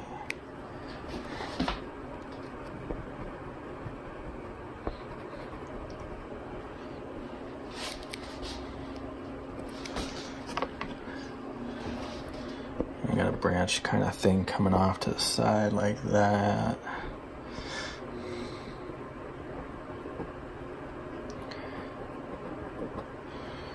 Gonna make palm leaves. Those should look like palm leaves, hopefully.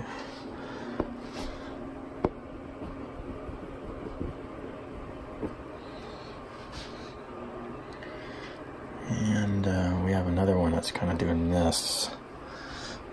This one kind of comes out more, and kind of has this coming down into it.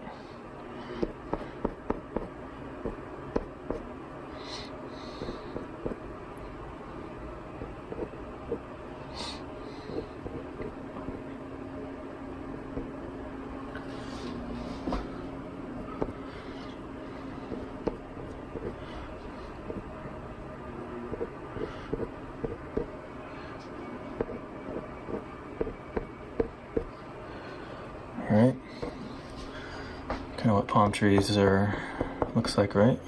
Kind of has these fans, I call them fans, the way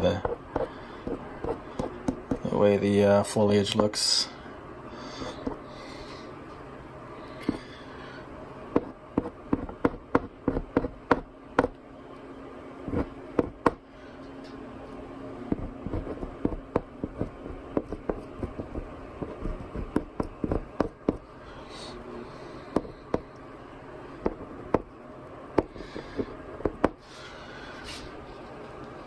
Okay, bring a little bit more here.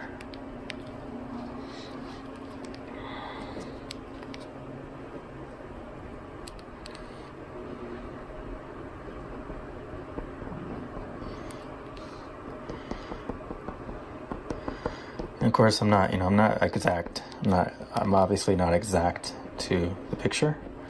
That's the whole point. I don't want to be exact. I need to be a little different than the picture. So sometimes I'm not even looking at the picture. I'm just kind of like, feel it needs another little branch right there or something, something right there.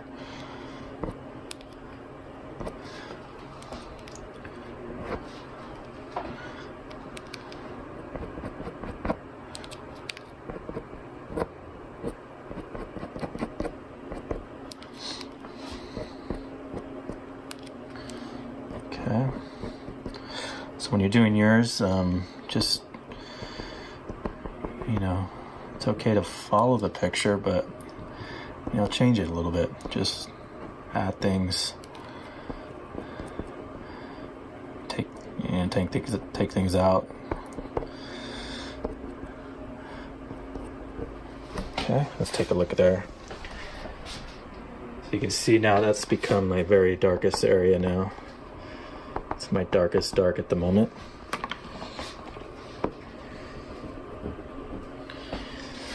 Okay, where it also is dark is on this side here. So I'm going to take this same dark blue and we're going to go right in between the bamboo with it.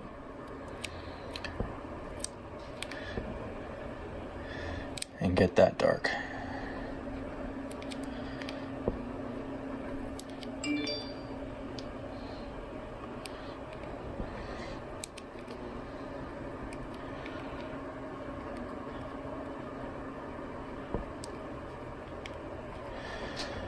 So it's really dark in here. And it gets lighter as it kind of goes up in this area.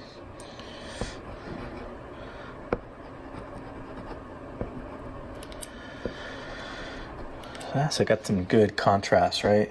Good shadow, dark, and then really light, and kind of those are right next to each other. So that's good stuff. That's good painting. Good painting stuff. And makes it attractive that way. Get some good contrast.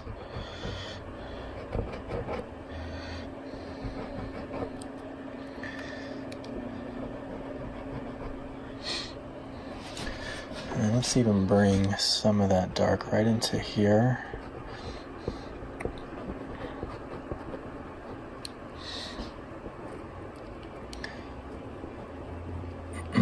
There's a little parts of a palm leaf coming out. You can see there's just foliage all over. So when you're doing this, just pay attention to the dark areas and the light areas. Just focus on that.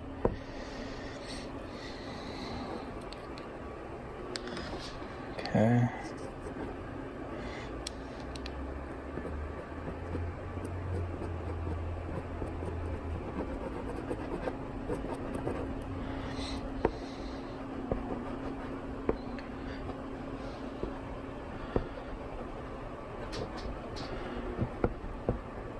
Okay.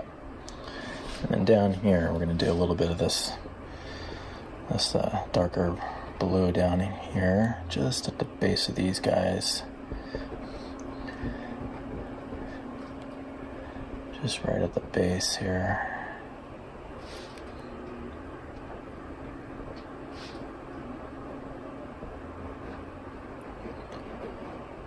Okay.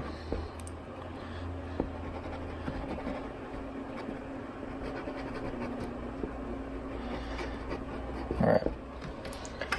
And then over here, it's also a nice dark area. In fact, this whole area is really dark. Yep. So it's too light where that blue is. I need to really darken. I'm talking about the area in between the fence. So this blue needs to be much darker. And so I'm just going to go ahead and get in between these guys.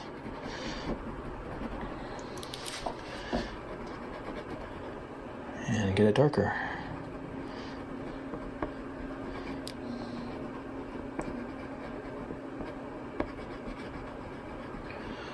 So, just reestablishing darks and lights. Let's use this side. And you got a couple of branches or something, leaves, things coming up on this side here.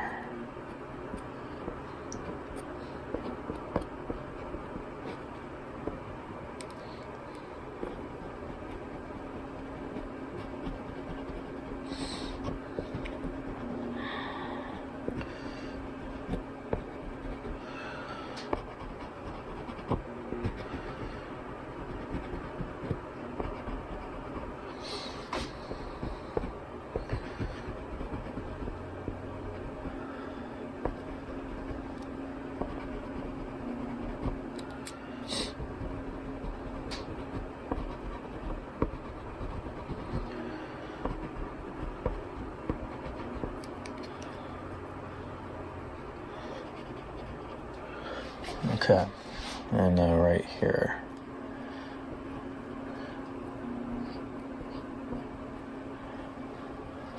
Yeah, definitely down in the shadows here. It's definitely dark.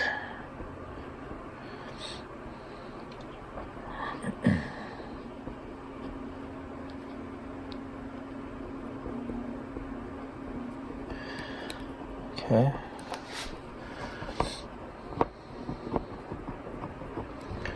So even though I'm using this dark blue, I'm also going over part of the brown in the fence, kind of especially down towards the bottom here as it gets to the foreground, very edge here. I'm kind of going darker down there.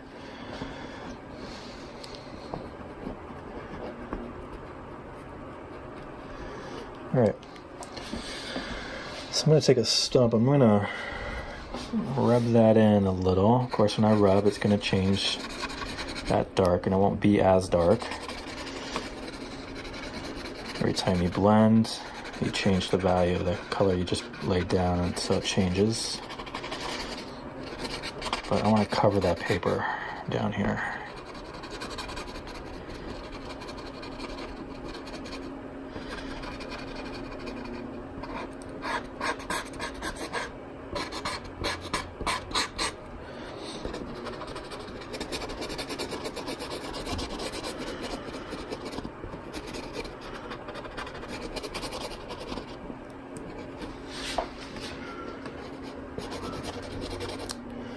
Using my thumb as well.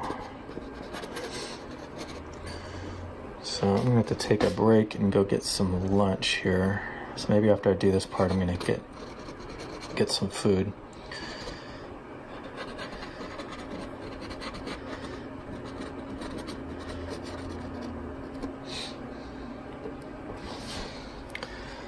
Don't worry, we're going to define this tree a lot more. Right now we're just worrying about the dark.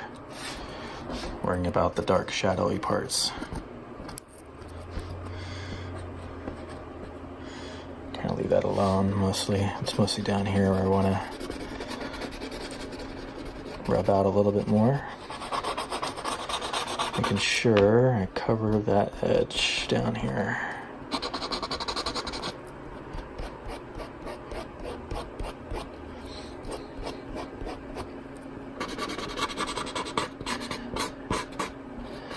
And then you can drag it out. You know, you can take this, drag out, and basically make, you know, leaves or foliage or something that's from the other side of that little fence here.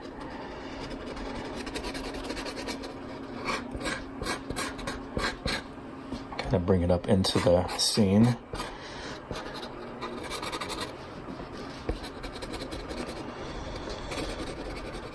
Yeah, it's a super windy day in Portland.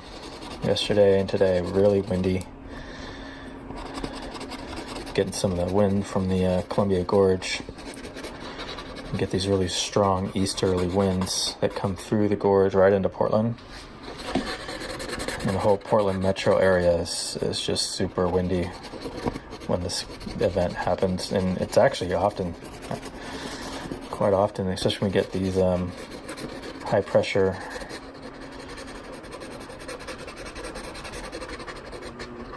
changes in the atmosphere, draws in some of that east wind, comes through the gorge.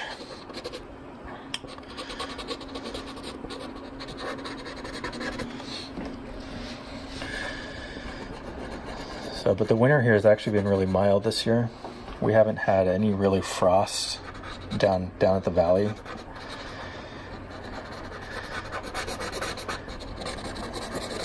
It's been cold, but no snow, no frost. Just kind of weird.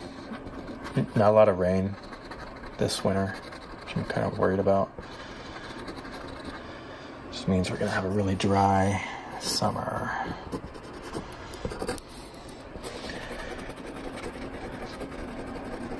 But yeah, typically our winters are a little bit more wetter, more rain, more frost, snow than we've had. This has been really mild.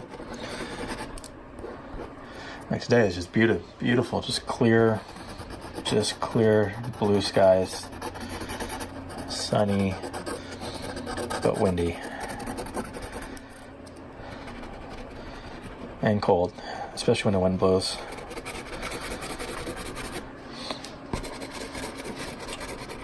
But they say we're going to get some rain this weekend. And the rain's going to come back, which we really need. We need some snow. Get some snowpack.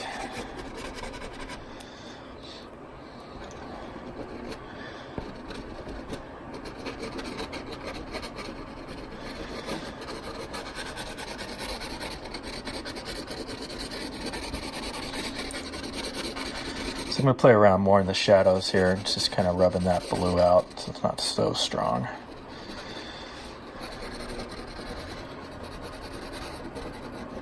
There we go. There we go. All right. And this little tree over here.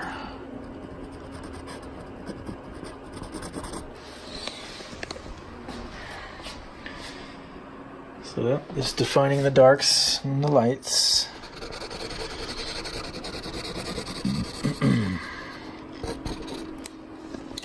Started defining the foliage, as you can see. Okay, so I'm gonna go make myself a lunch. I'm gonna have some sandwiches, and we'll finish this up. All right, let's take a look back here.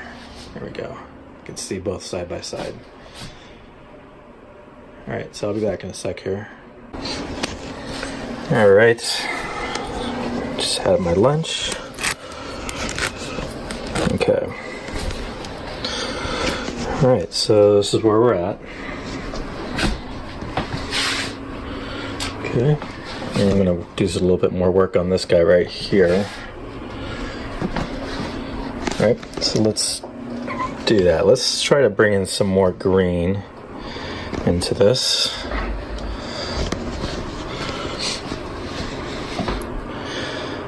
And just kind of define it a little better here.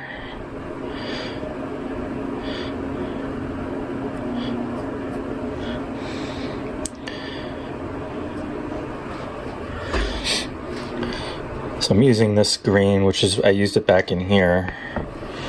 I'm now using it right here, and I'm going to define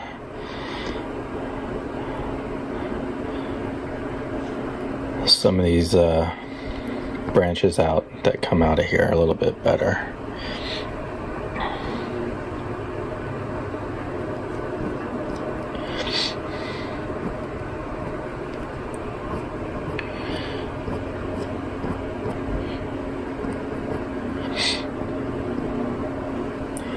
And I'm just kind of looking at that picture, and I'm kind of seeing where I see some of this green kind of peeking through here.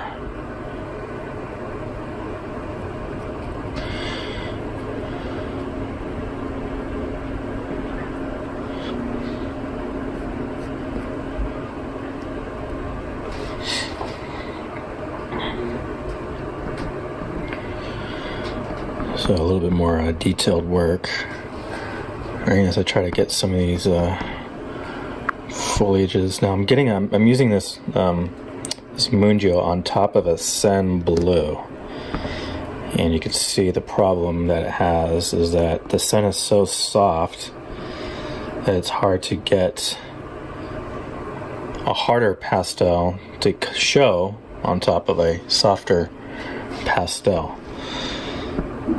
And this is kind of one of the reasons why I try to save my Sens until later on in the painting, because when it comes to layering like this, it's really difficult to layer a hard pastel on top of a soft pastel, and actually it pretty much doesn't work. But we'll go over this with a Sen to kind of get that in better. Right now I'm just kind of breaking up this blue a little bit,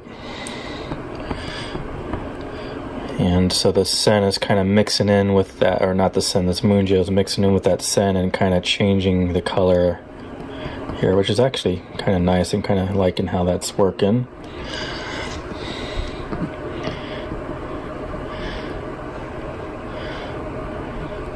But you see I can't get anything up there because that's just too thick. So, working layers, you always gotta keep that in the back of your head as you're laying colors down. You gotta think about that kind of soft and hard pastel thing. It's equivalent to like the fat over lean philosophy or principle in oil painting, where your first layers are lean. They're kind of have a lot more solvent in it. Paint's thinned out, right? That's the lean. And then the fat is when you're working in oil painting, as you're working in layers, your top layers have more paint, less solvent, and so it's fatter. This is kind of the same principle, except I'm doing that with oil pastels. So I have a hard pastel and then a soft pastel. A hard oil pastel and then a soft oil pastel. So you do the hard ones first, and then the softies on the top. So now I'm going to come down into the base of this tree, and I think I'm going to change from the green to this kind of this chocolate brown. It's kind of a gray brown, but it should do well for the trunk as far as the highlights go on the trunk.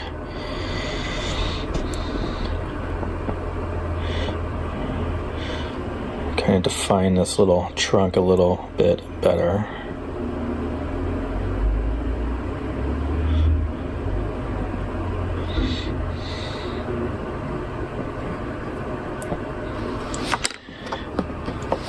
And I can even make that more so with this lighter khaki gray color. Increase that highlight more. Maybe there's a little bit of sun hitting it or something right there.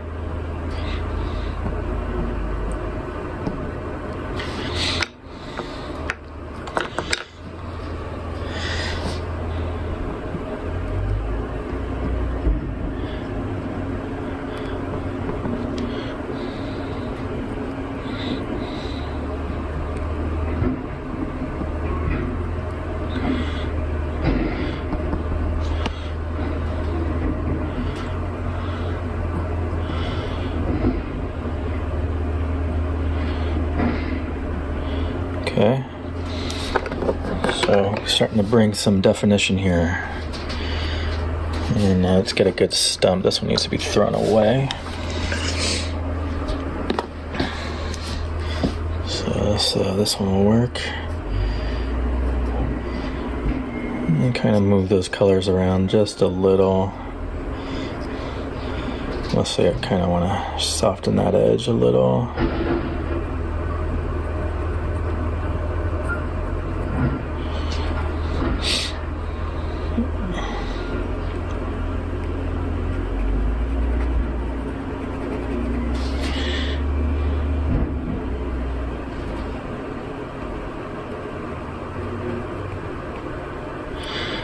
All right.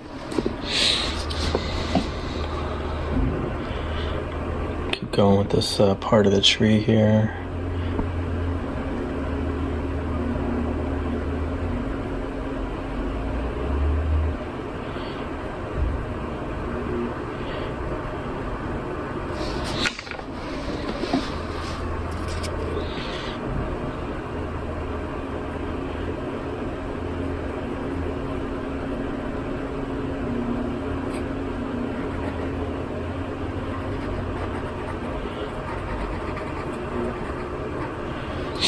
Okay.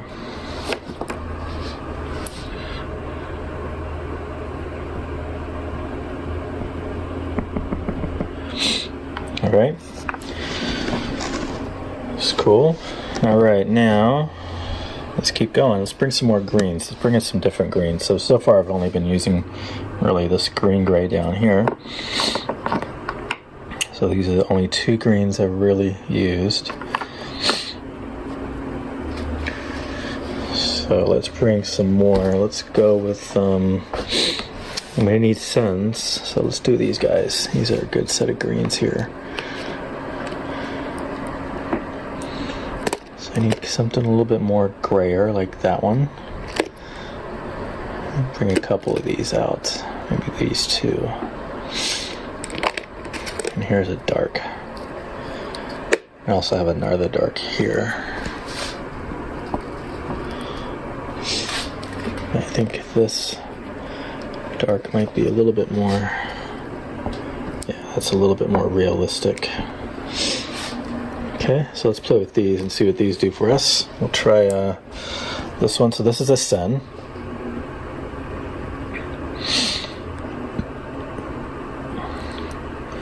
Okay. And let's define this one.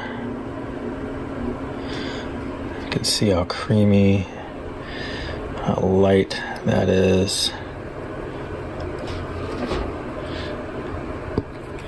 It's really creamy. Some of these sens are just so soft, they just literally melt.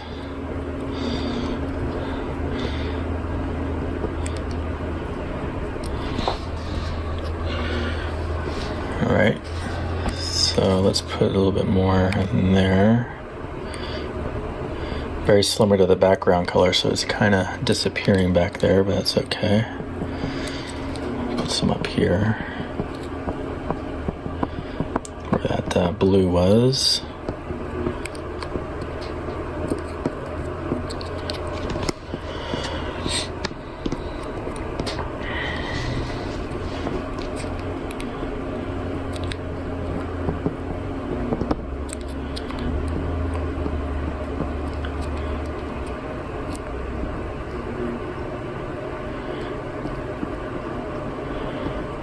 kind of cutting in the dark with this.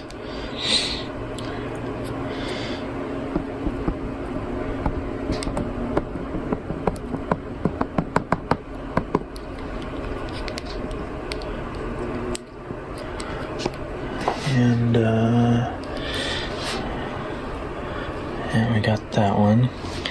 Actually, I need to bring a highlight to that, so maybe a gray.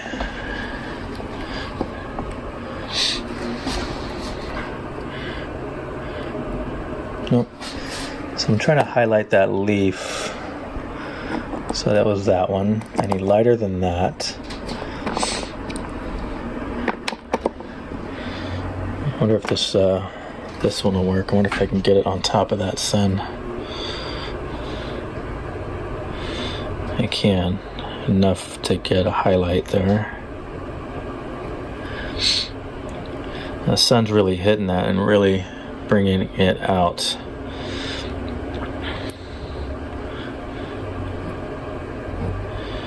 See how I fan that out.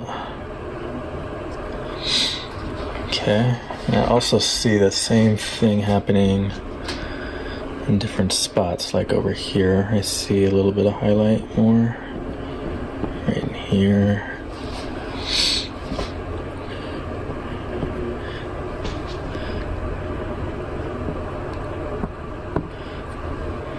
Got that strong sun. So we got some strong light that's hitting these things directly.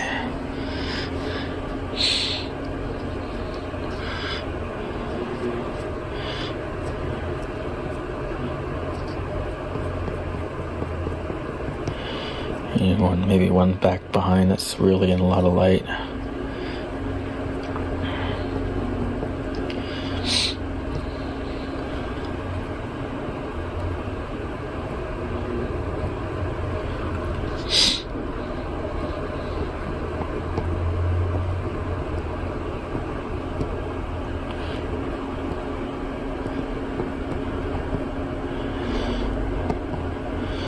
Maybe up in here a little bit of that light as it kind of filters down through.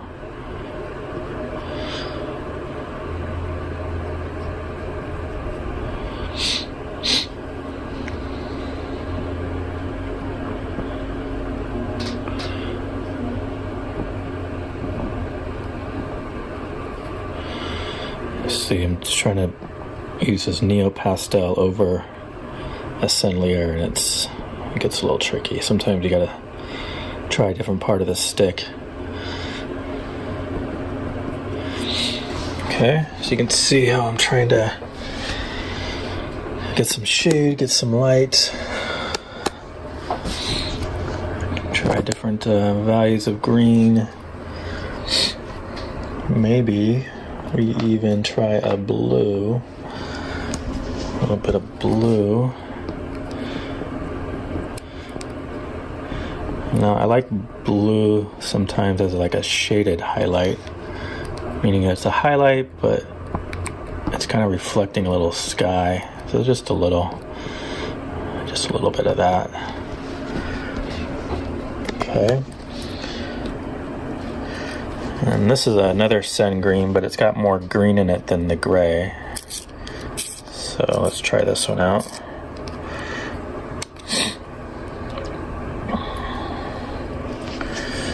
Kind of seeing that more over here. There's more green.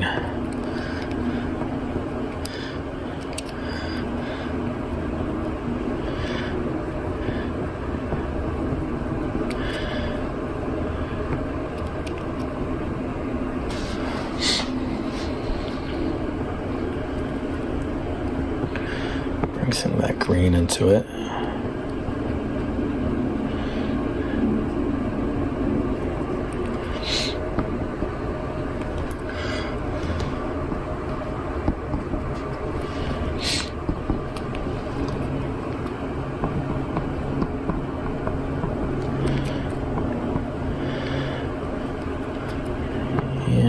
It's just random where I'm putting these. I'm just kind of getting some contrasting values basically Some of these in shade, some of them really, the light really hits. So you can see the green a little bit better.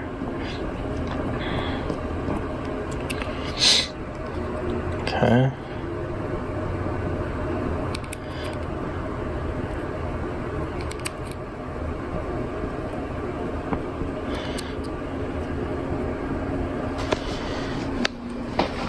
So it looks pretty good. I mean,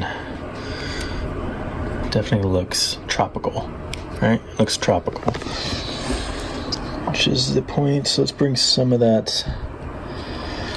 Oh, this is that darker sun. Kind of break that a little bit better.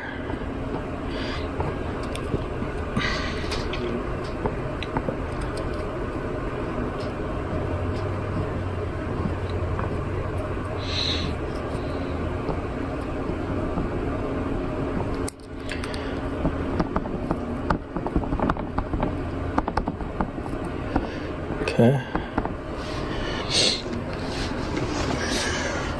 So this area is getting real thick. There's a lot of sun on there.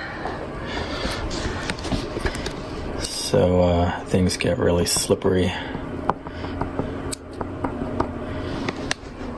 Alright. Actually, I'm going to bring a little bit more. I like this green kind of right in here.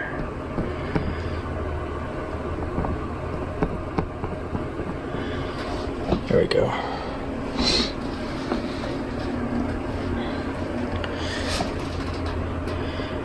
So you get the idea. Just play around, make that different. Okay, let's get some of these little background, little shrubberies back in here. I'm gonna see which ones. I was using these two for that palm tree. Let's try this one, just see what it looks like. It's very similar to the value that's already down there. It's just slightly lighter. So close though.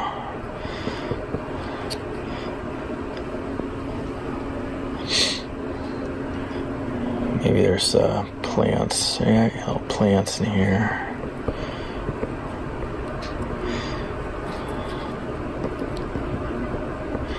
I want a little bit more different from the background green, so I'm going to change this up.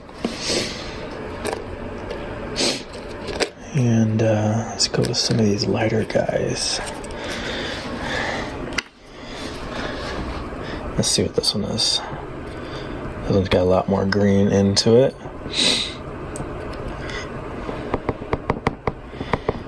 It's kind of this palmy plant here.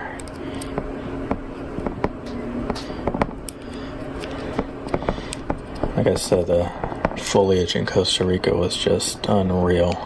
Never seen anything like that. Felt like I was at like a Disneyland theme park, you know what I mean? That's what it felt like. It was just so intense.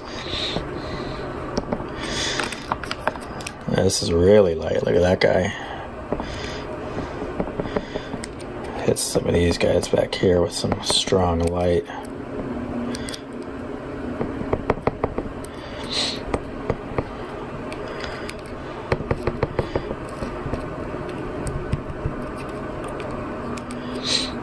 And even in this side of this area.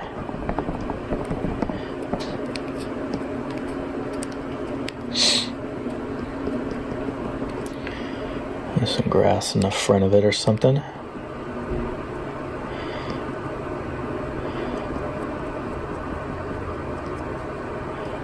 Grass.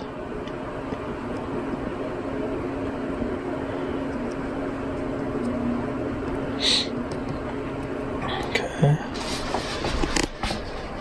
Nice. That looks pretty good right there. Got a nice combination of greens going there.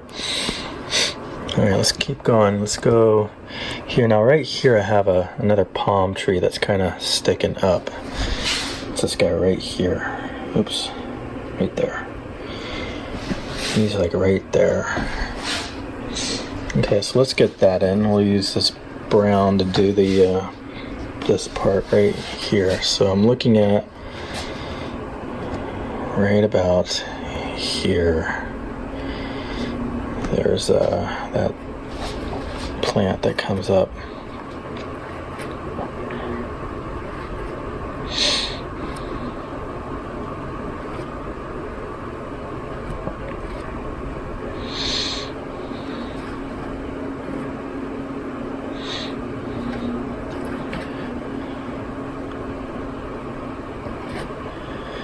Alright, something like that.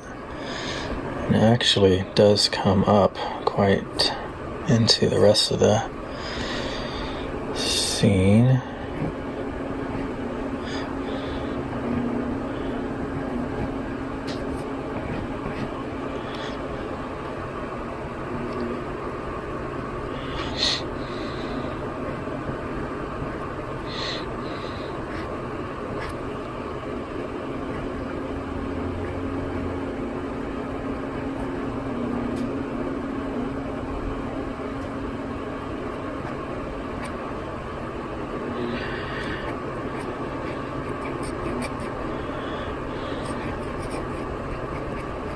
Okay.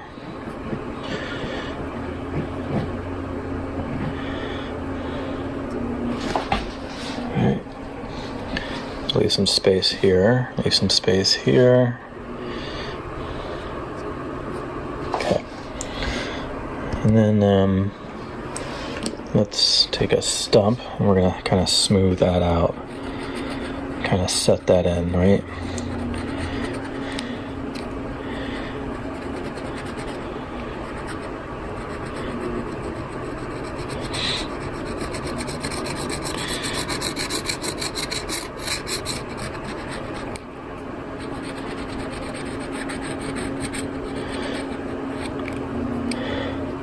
It goes up like that.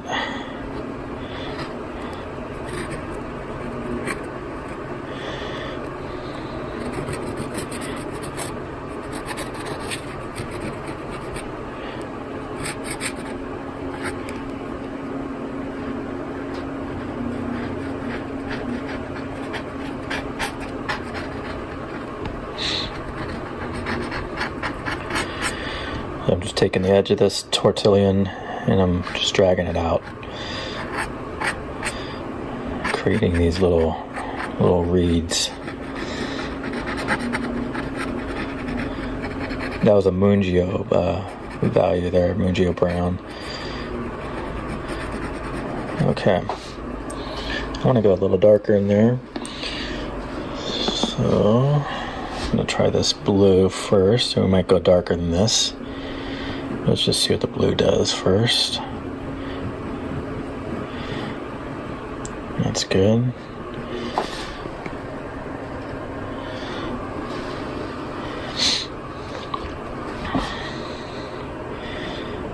This tree needed to kind of bring down a little.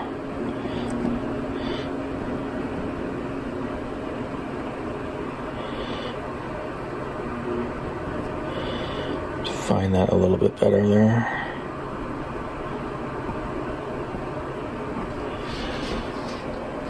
It's got an odd curve to it, right? Where's that khaki? There it is. Khaki gray.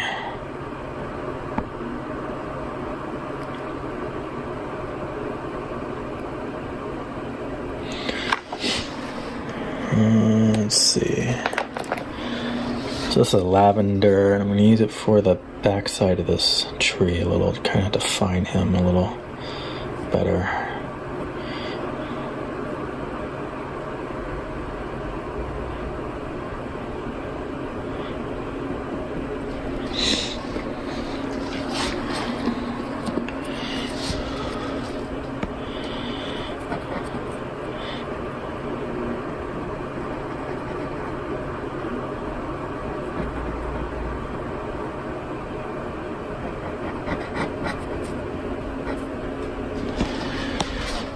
Okay.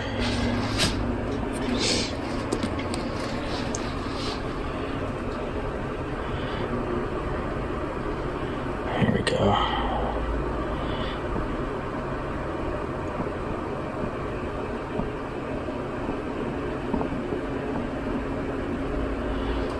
go. It's a little bit stronger highlight there.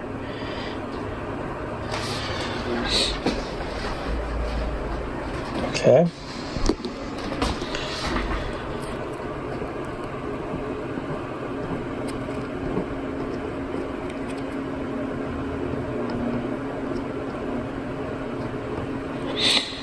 All right, and then we have this this other one now. So this one, let's try it with this dark green first. So I won't use the blue. Instead, we're gonna try this dark green. And it comes up, and it just fans like right there.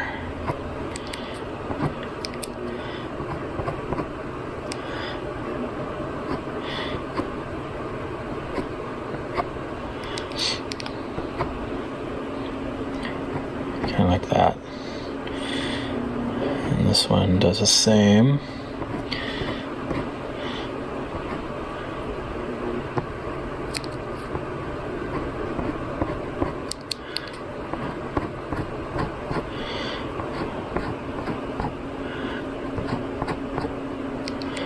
Like there.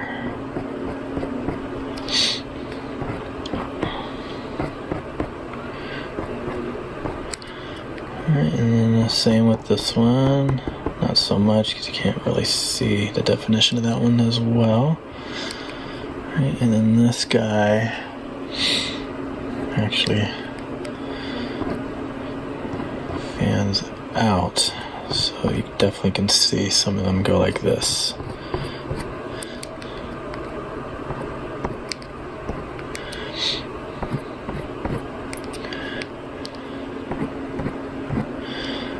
And this green is working good for this part of it.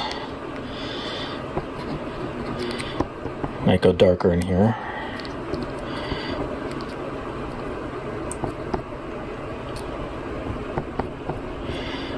And this fans out.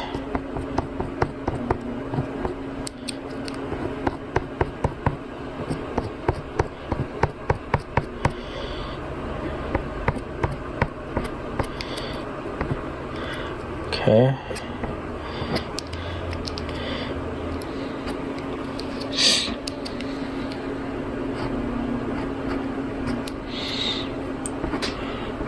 And this area here is in shade.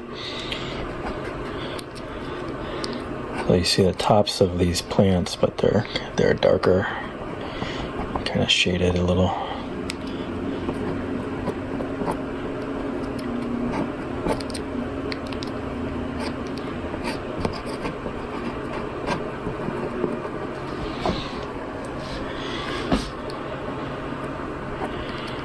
Stick these out at one, couple these out a little bit more than the others. I don't want a straight line going across, right? So you want to vary that out.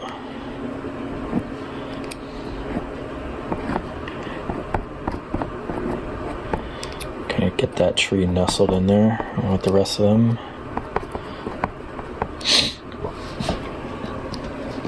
I'm going to bring some of this green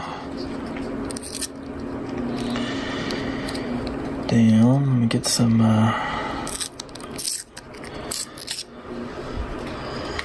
kind of bring it down into this dark. See? And you can kind of define the dark a little.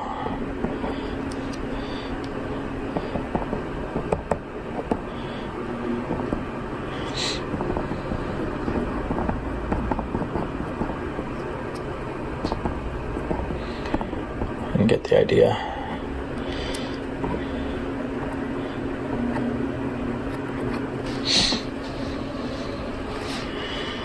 Okay.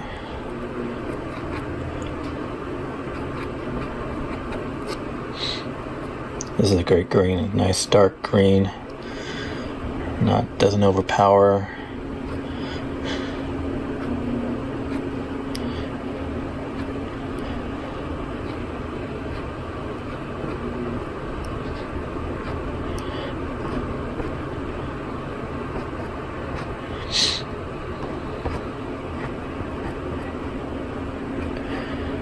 Okay. here.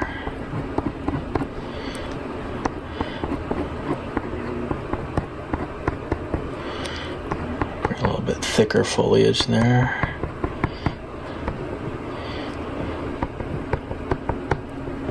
Okay. I'm gonna bring a little bit more dark. So we use this dark blue Sen, kind of the same dark dude up here. We're going to kind of bring some of that same into here. And just darken some of this a little. A little bit more contrast here.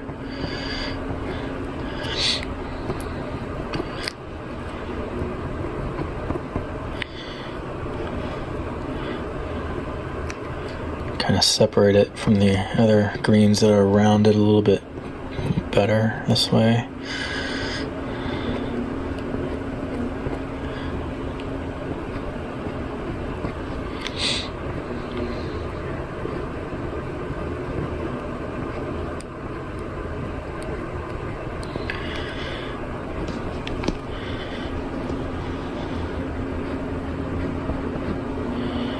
Here we go, nice and dark there.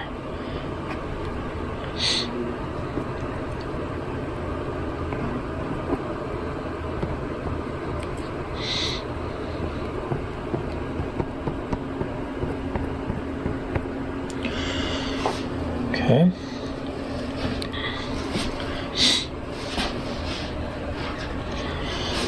Alright, we got another fan leaf coming up. I'm going to do first with this Prussian blue. So this one is kind of coming up. Kind of comes up like that. And it fans out.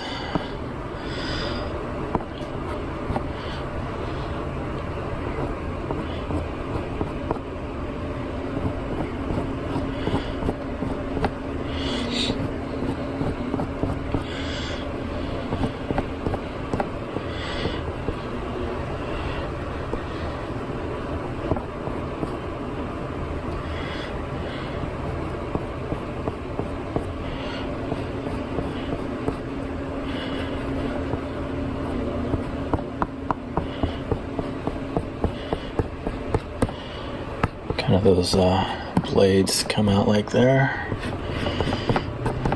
Okay, we'll make that darker too to just give it a little bit more differentiation. Kind of darken there.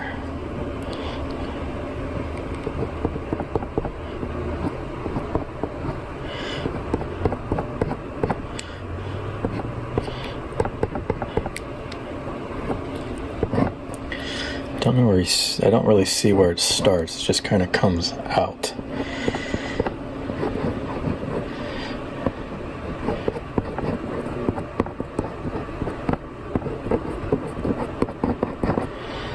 I think it's real messy in there. Okay.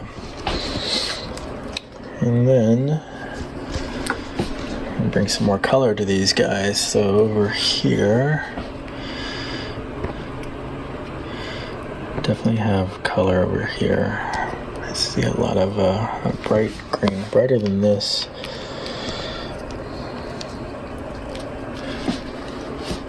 Let's see, it's kind of like, let's try this one. This is the Mungio. And it's a different light green, so it's not as yellow as this one, but it's a nice bright green, and I'm able to get it over here.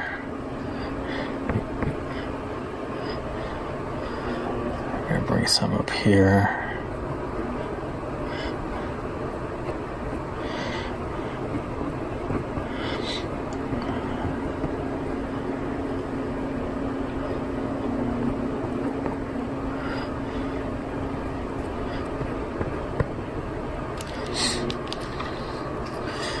And here's that really bright. I don't know if I'm going to bring that one. And I kind of want a different kind of highlight.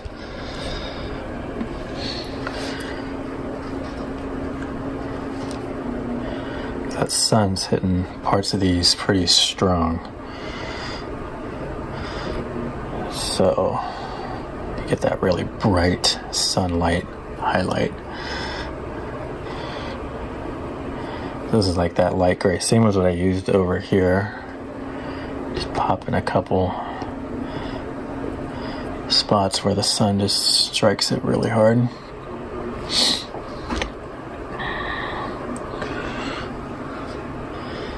And down in here, and the grass kind of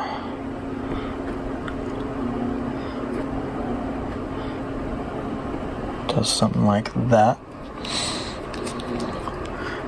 And then you got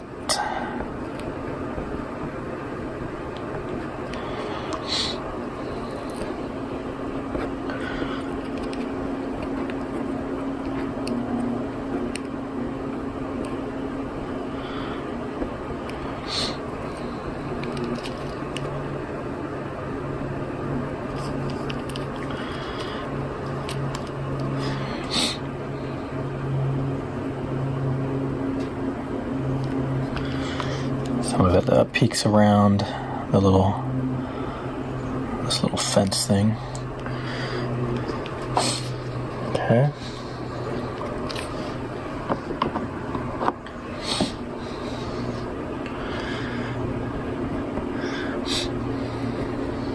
This is like that Prussian sapphire blue. I'm kind of just throwing some of these in blue for like a shadow,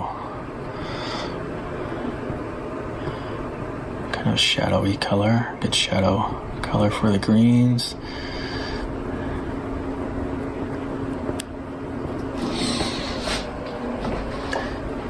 All right.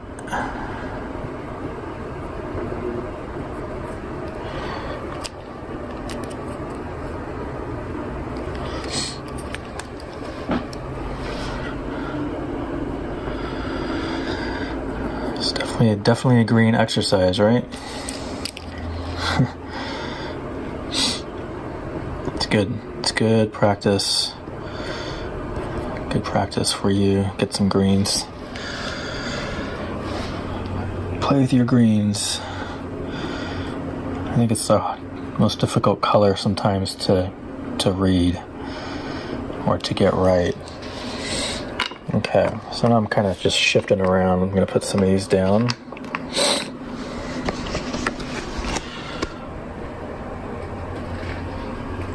And take a look at it.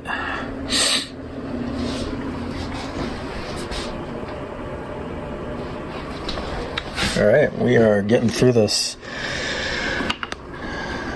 So let's take some of this green. Actually, we're going to use this one. It's got a little bit more gray into it.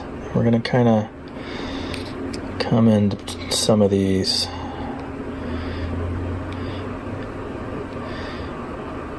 Just kind of bring out some of these a little bit more, especially in the shadow.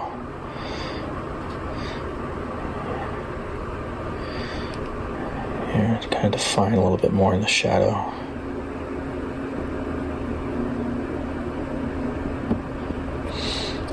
This is kind of the part where you're using your imagination, because in the picture you can't really see what's happening. Where'd it go? There it is. You can't really see what's happening here, so I just kind of bring some light to it, I guess. Another way of thinking about it. Bringing some light into the shadow.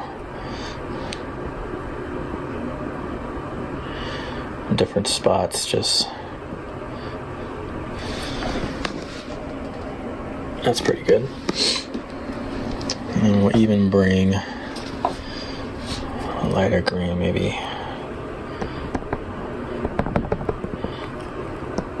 Coming up on some of these.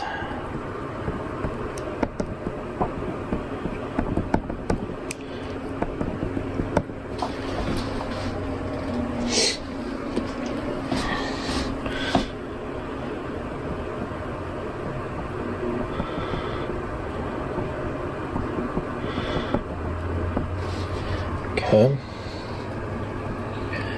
And we're gonna, looks pretty good. All right. I'm going to kind of define a little bit more of the ground down here. So it's actually a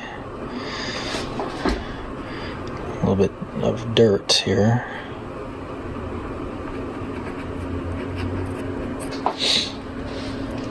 And over here, so this is that chocolatey, kind of milk chocolatey gray I have.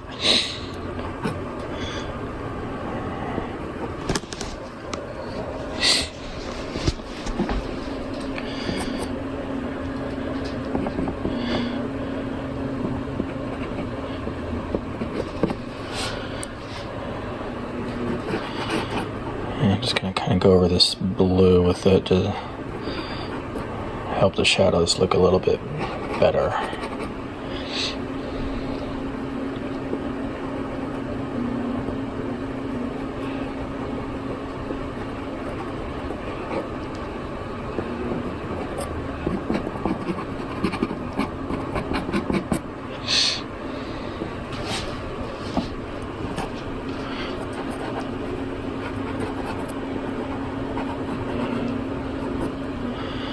Kind of cut into the blue a little.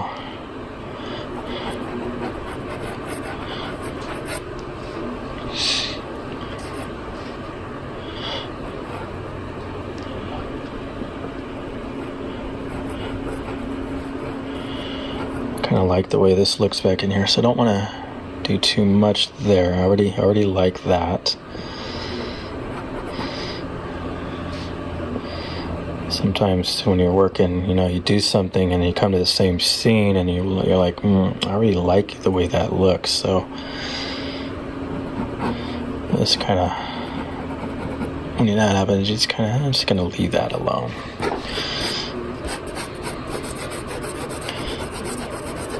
Okay, so rub that in, kind of brightens the shadows a little bit, kind of brings a little bit more light there. It's my foreground, so I don't want to do a lot of blending down in here. It's more just kind of spreading it out.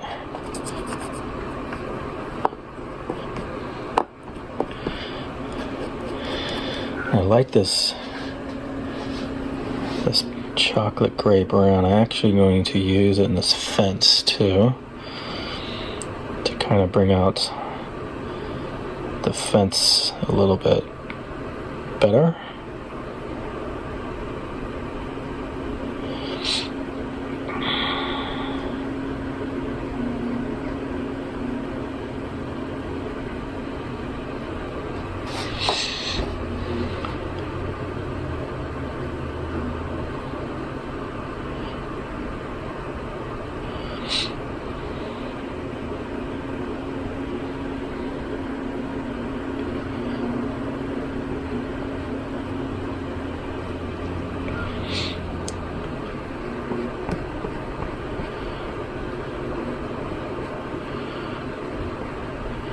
It's been 10 years since I was at Costa Rica, so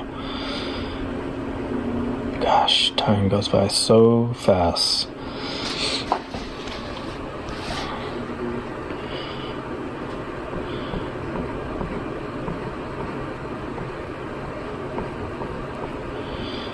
So fortunate that I was able to go there. And really the only reason why is because my brother was living there.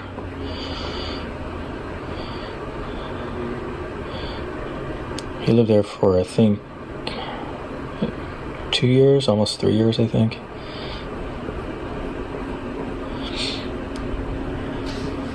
So, glad I had the opportunity to see Costa Rica. And we explored, like he really showed us around. It was awesome. It was great. Okay. Bring that brown, kind of just a little better highlight for that fence, you know, kind of helps that fence jump out a little to us.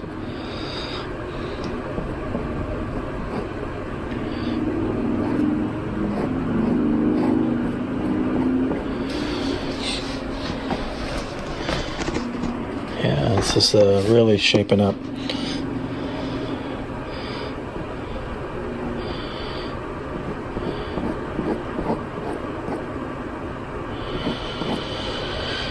If you guys have questions, or comments, or unsure about something, just leave a comment down below. You can message me directly. If you're on Instagram, you can always DM me.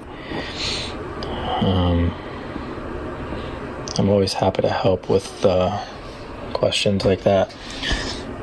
Okay, so a little bit, bring out that fence a little bit more, and then I'm going to go a little step further and maybe even bring out the ends here just a slight bit lighter,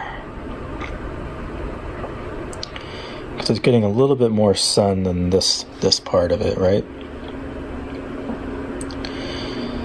So the parts that just get a little bit more light, and it's going to be a little bit brighter.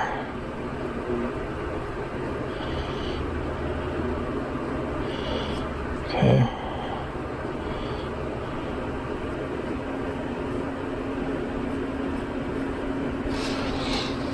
That's pretty good, I guess.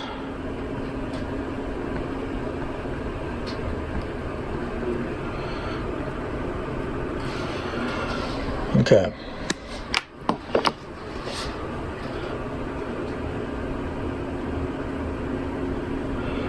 A little bit of blue to just value change there.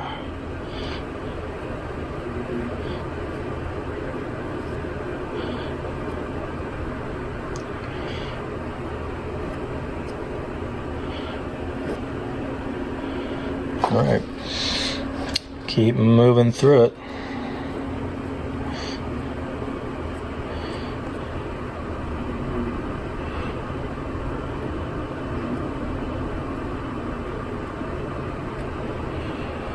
Okay, now I was using this for my shadows over here, and I'm kind of liking this as a good shadow color for this area, so we're just going to stay with it. Then we're going to bring in this khaki, and we're going to cut that in between to be our lighted sand. This is all sand. Down in here, because we're right next to the beach.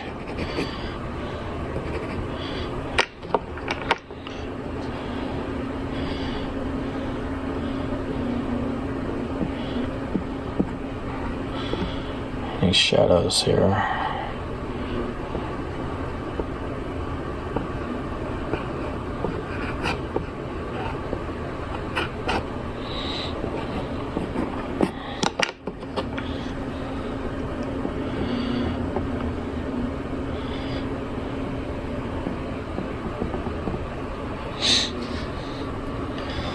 So I'm kind of knocking in shadow highlights. Kind of the sun kind of filters through.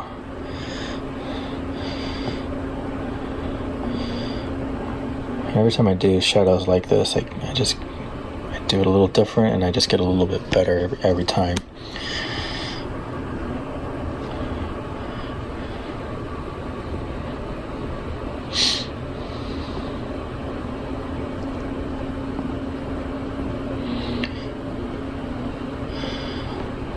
So make it look like it's kind of breaking through the foliage, you know, how that dappled shadow of sunlight kind of effect looks.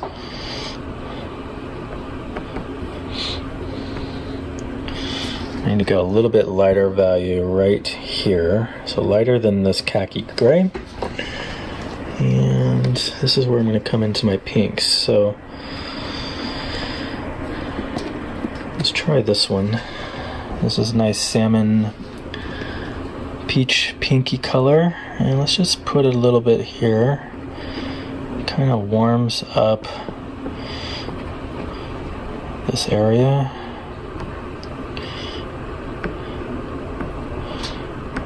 And so you can see how it just changes the light, right? It just kind of warms that light up.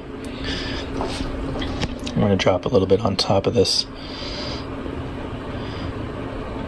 value back here, this light value. So it warms my light up.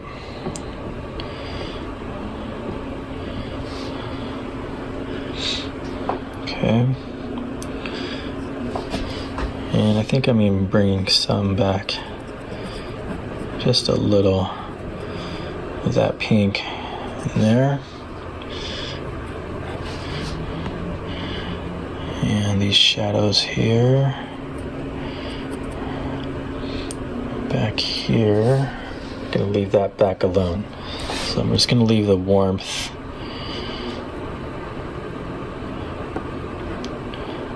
towards the front here and leave those just like they are. I think they look fine already.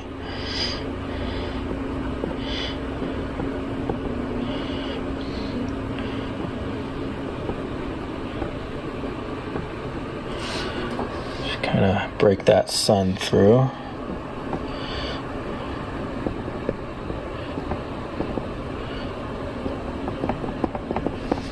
Okay. So let's take a look. That's pretty good. Nice shadowed area. And then I'm going to break a little bit of this.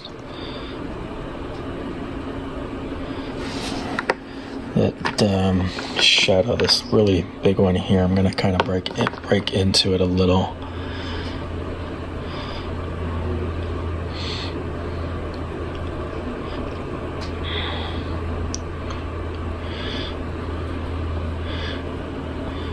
As some of the light is kind of coming through this part of it, right? And leaving it on the ground.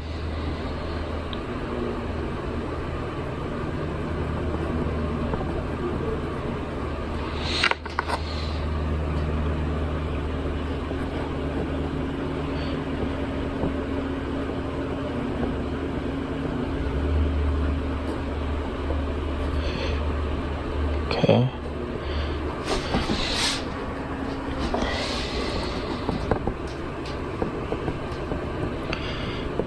Okay. And then also got this line happening, so I'm going to kind of soften that a little, kind of break up that line with this khaki gray.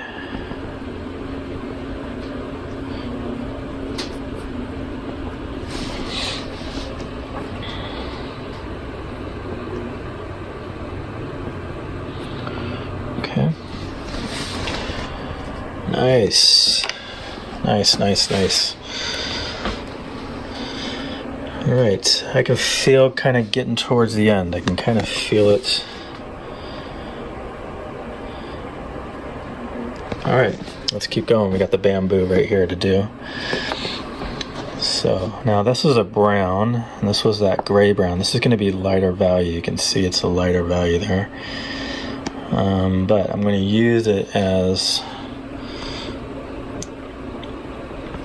kind of like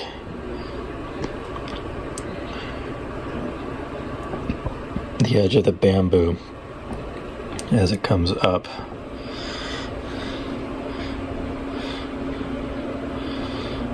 Right, so we got this one that kind of comes like that.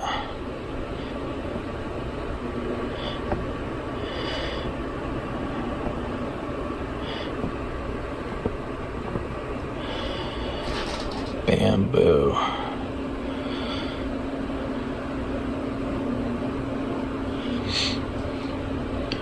This one's gonna be all like that.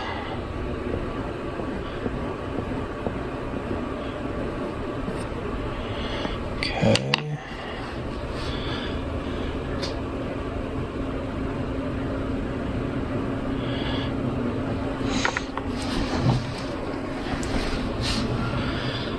You see, I'm trying to differentiate some of these with each other. I just have to find the right stick to make that happen. I think I'm gonna go dark right here.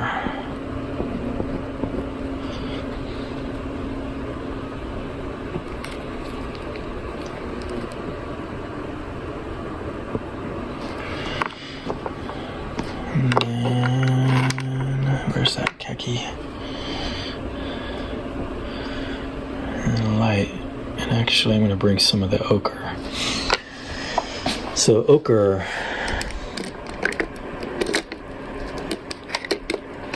maybe this one.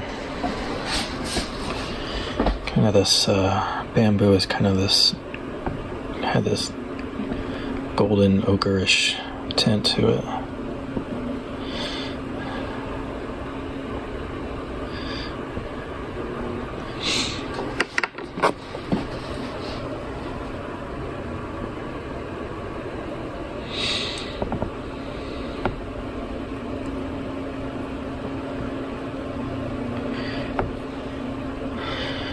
And we're going to carry that one all the way up.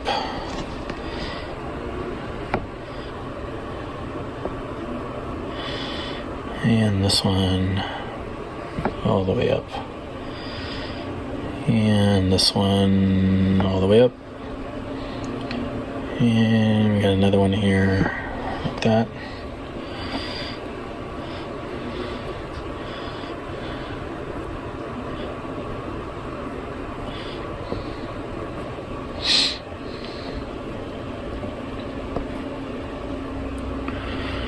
So I'm just taking this, cutting into the blue, and kind of define the bamboo stalks that come out of here.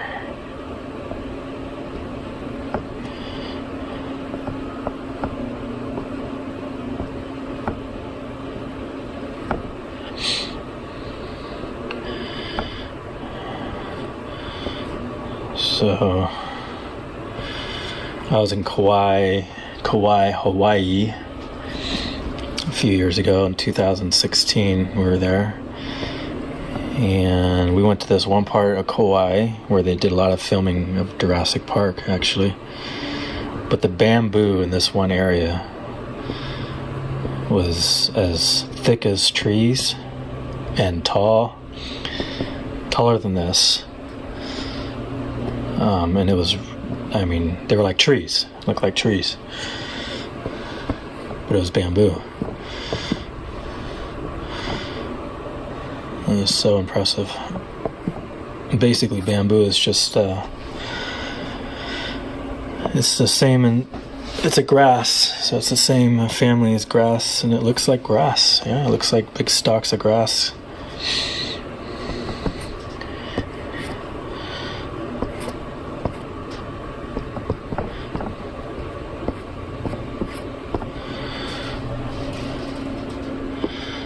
Yeah, so you understand what I'm doing. I'm just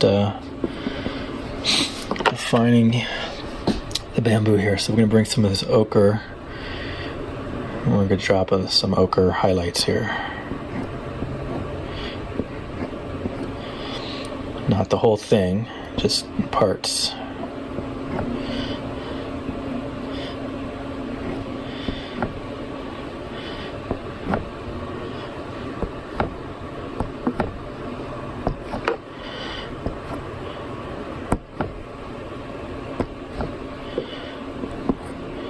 That's interesting. When you take the ochre on top of the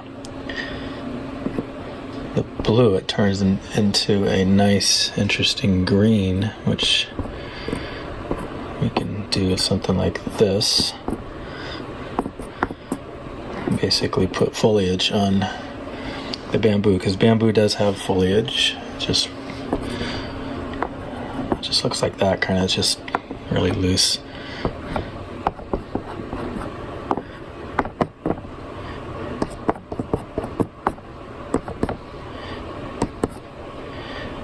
Okay.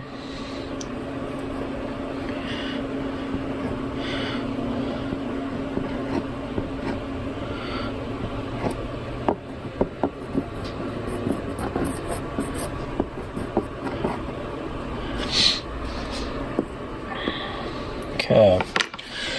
So there you have the bamboo.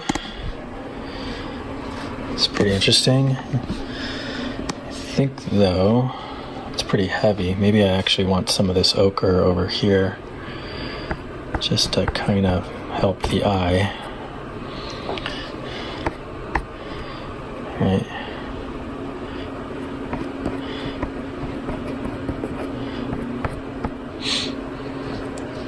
Just kind of help the eye a little bit.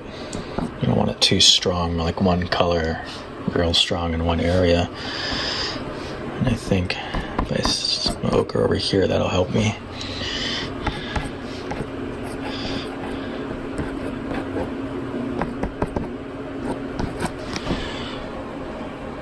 Yeah, that's a little better. Alright, now I'm going to bring in some more green. And let's see. Probably this one. So I'll bring some green up in this area.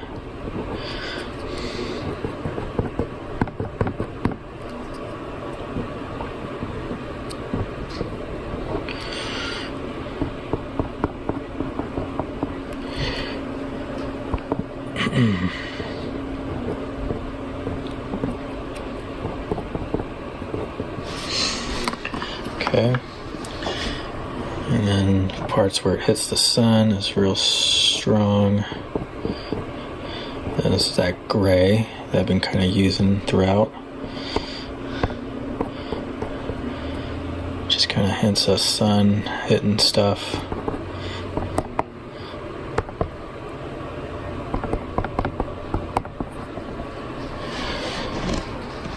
Okay. So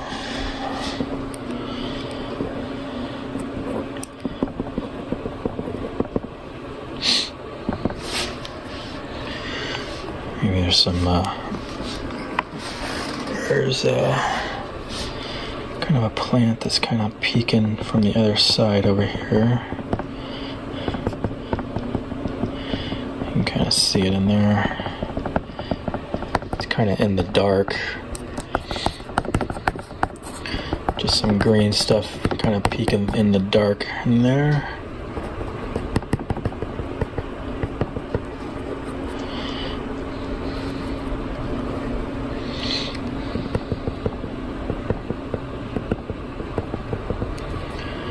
Some background foliage.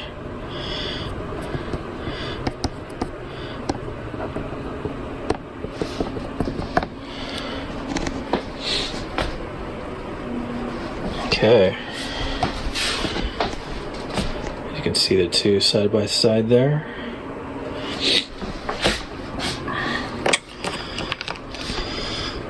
Okay, a little bit darker shadow, maybe right in here.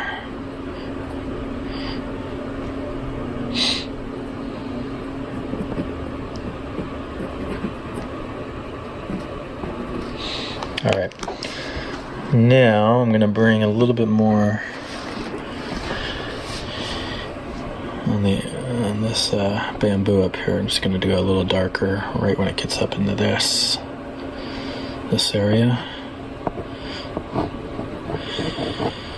This bamboo grows like a weed, right? It's everywhere. I actually wouldn't want to have it planted at my house. Be a nightmare to try to maintain, but it sure is pretty.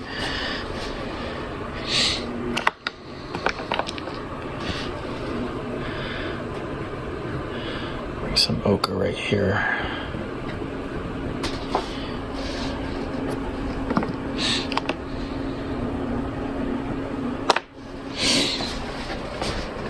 All right. We are coming along. We are nearing the end, folks. We are nearing the end.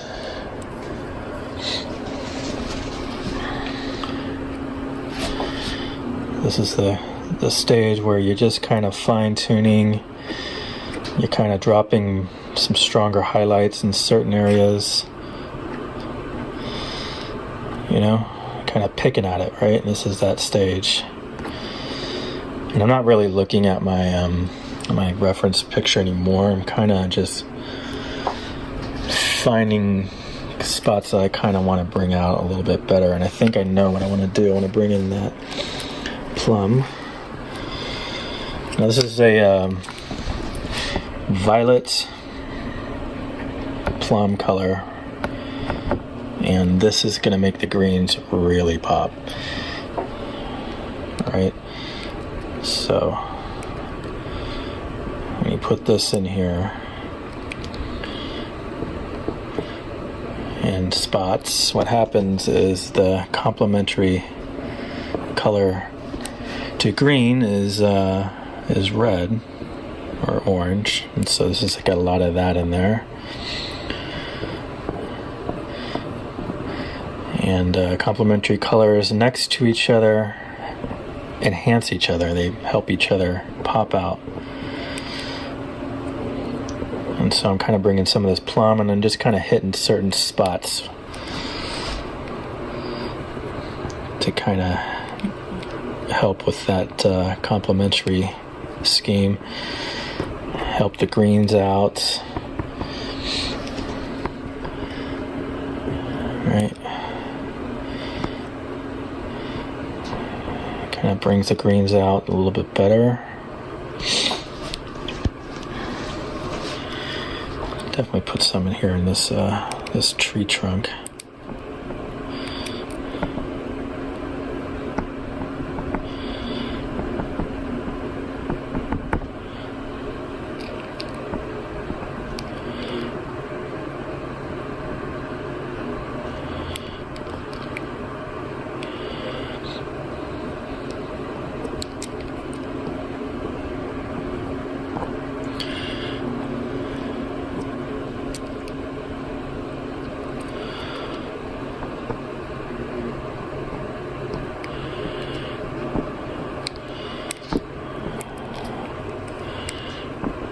And this will definitely make my greens better.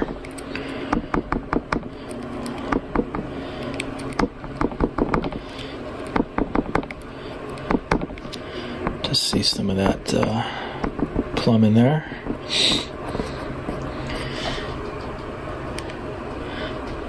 Okay.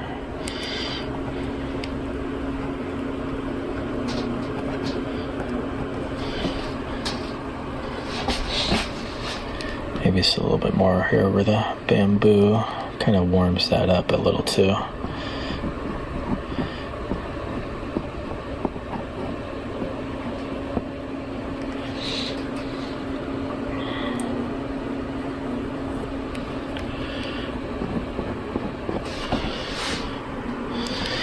That definitely helps. Definitely helps things. And then I'm also going to go a step further and bring in a. This is like a really good red.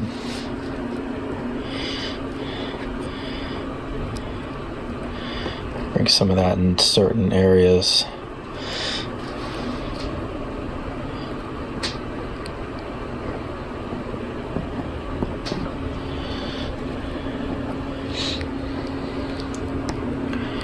Kind of further enhances the greens. It's kind of a different red. A little bit warmer, just a little different. It's kind of a rust, actually. And I have different values of it, but I like it a lot for making the greens just pop better.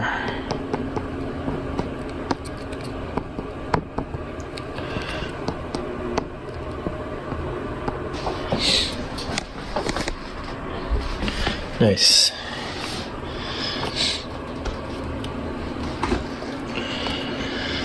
Okay.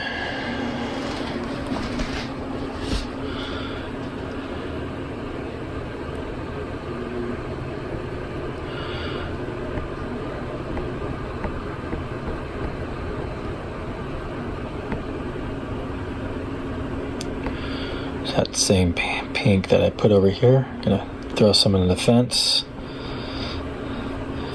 Again, to further bring some light to this.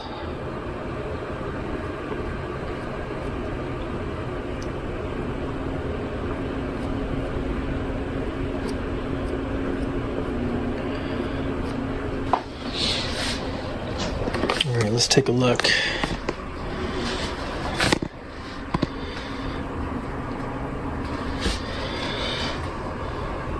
Not bad, right?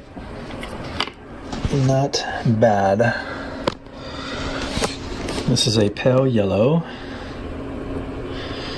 Pale yellow on this little house roof. Kind of warm that up.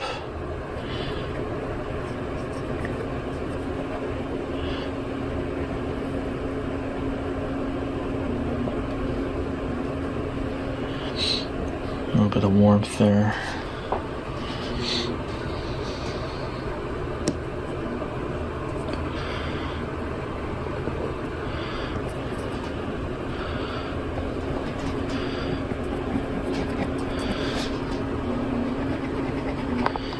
Pale yellow right here.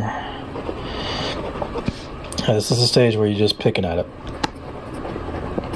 So this is where you just gotta like guess a little bit, kind of breakouts and get a little bit artistic. Try some color schemes and kind of experimenting.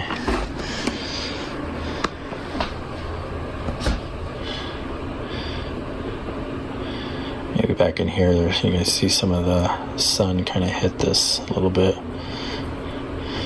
So it just kind of sparkles back in there.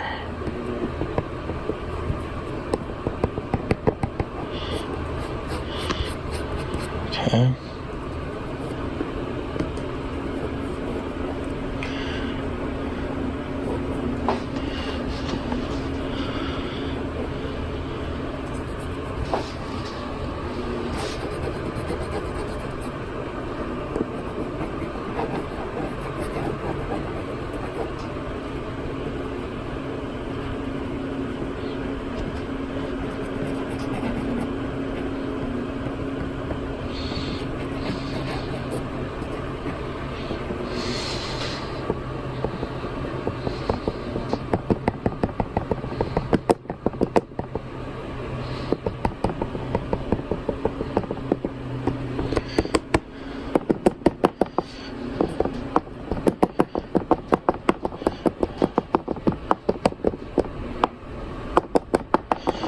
Alright, just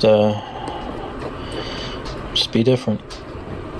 Be different than your picture. I didn't really use this green at all.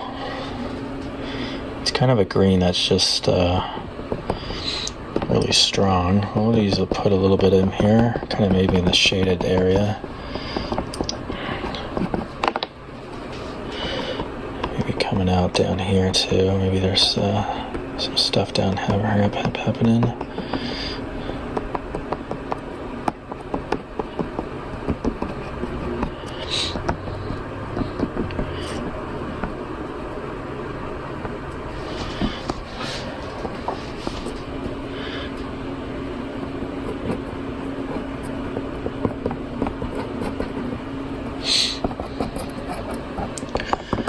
All right. Let's step back and take a look.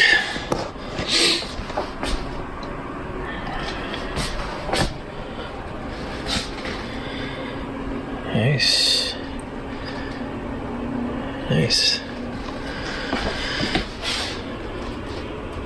There's my picture. There's the painting. What else could we do? What else could we do?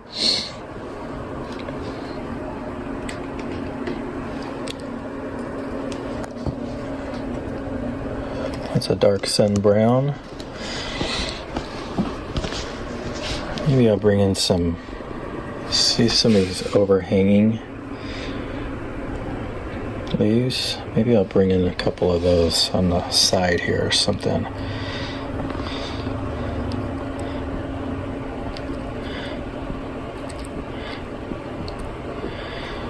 Some branching from overhangs.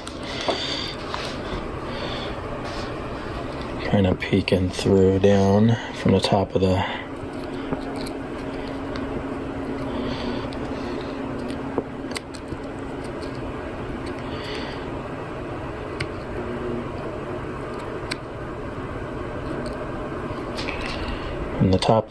painting.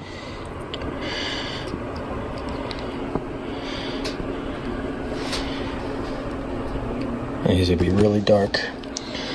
So you need a really dark green or a dark blue. Dark green, dark blue. Right, and then these leaves are rounded out. Different kind of tree.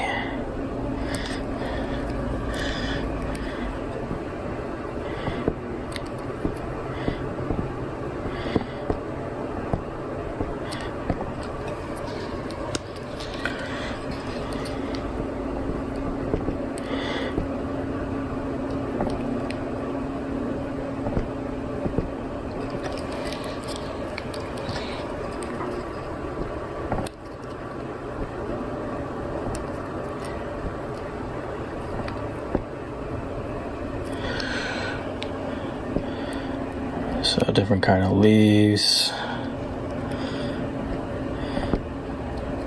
They're just kind of round.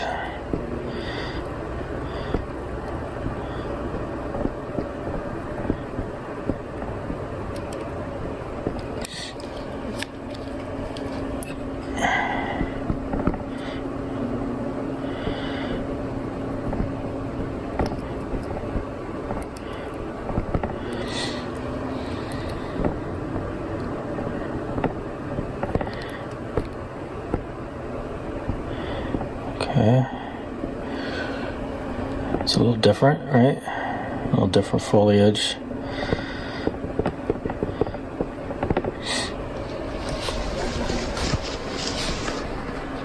It's pretty cool, actually. I like that. Let's do some more up here.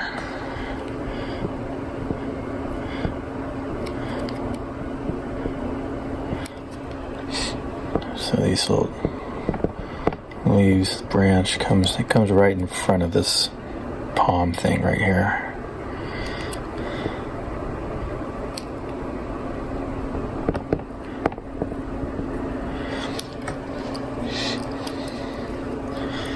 And then some of these are green, so they're not the dark blue.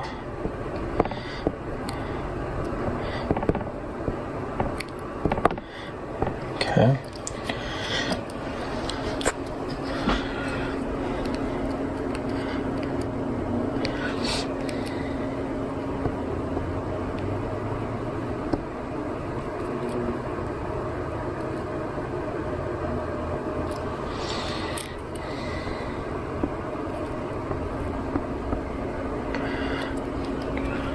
Kind of work those in random areas. Don't make them all the same shape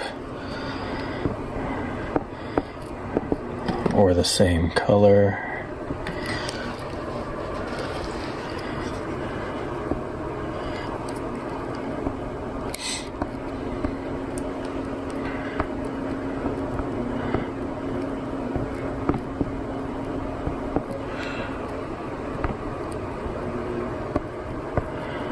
Nice and dark. Okay. It's kind of cool. Just adds some, different texture, variety.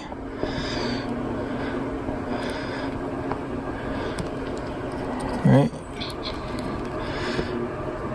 Because in the jungle, there's like thousands of different types of trees and plants and insects and animals, and it's just a jungle.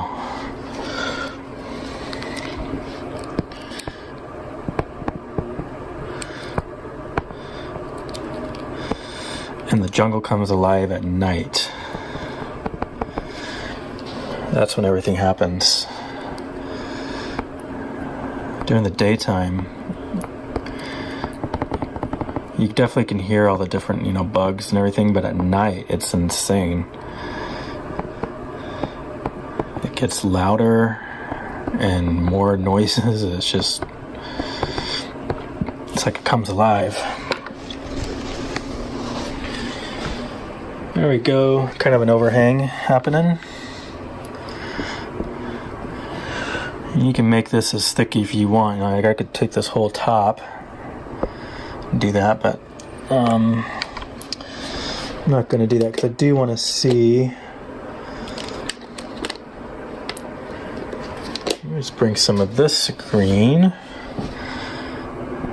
and even make some of these a little bit more brighter if I can. This is a Mungio trying to go on a sun, and it's just not going to work. Let's try this one. Sometimes it's different Mungios. If it's bright enough, I can get some good relief. There we go, like that one.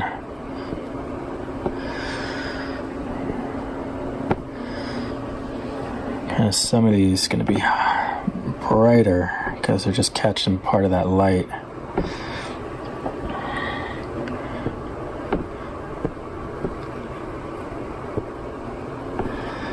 So I'm really digging in to really get some pigment off onto the surface. I'm like pushing and then kind of pull it down to kind of get right on the paper there.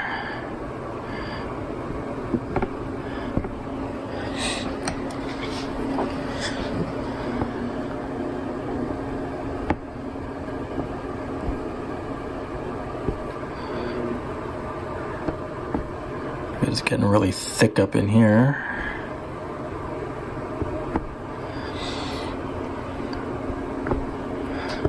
Okay, use some of these darks.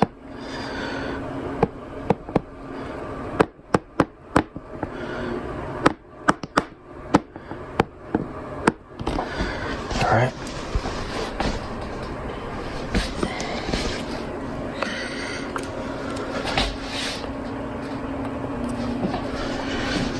And I'm going to go even lighter. Actually, I want a different one. What happened to it? Maybe that was it. I guess that is it. Alright, so I definitely want some lighter highlights up here. Just on some of these.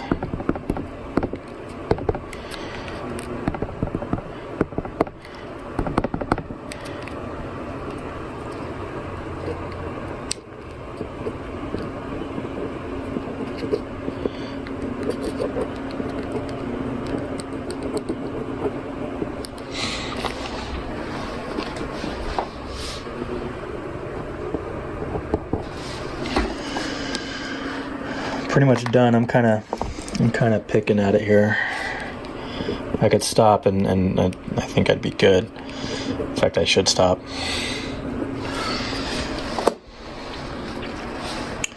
I should, but I have just want to keep working it a little bit.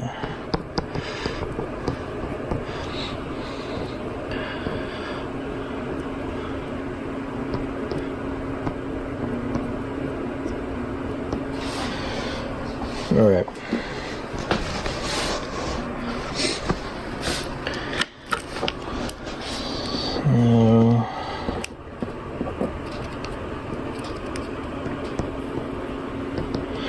Let's take a look.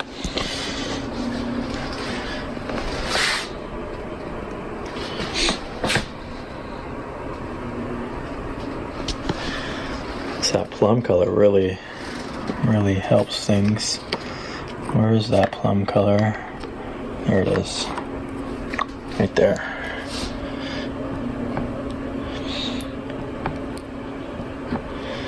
It's nice, good for the greens to really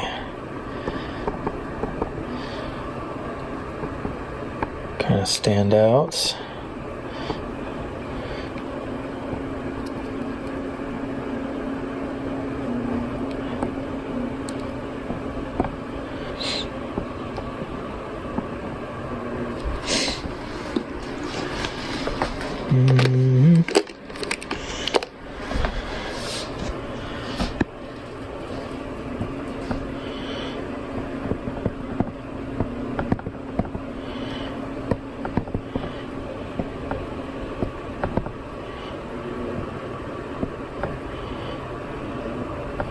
This is a brighter orange.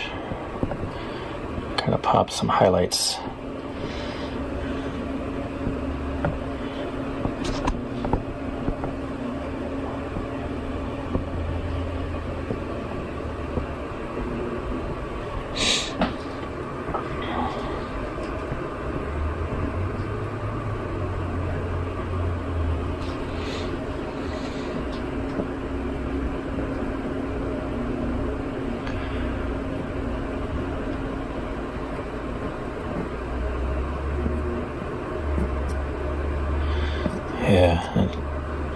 breaks out a little better.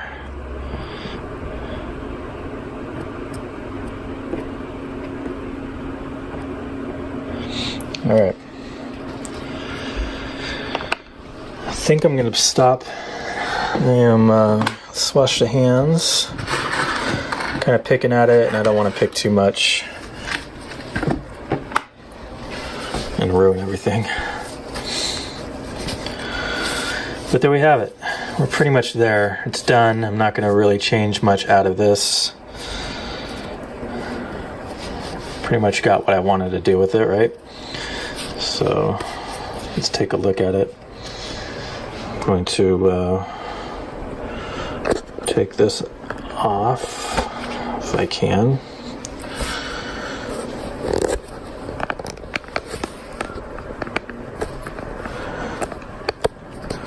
Okay.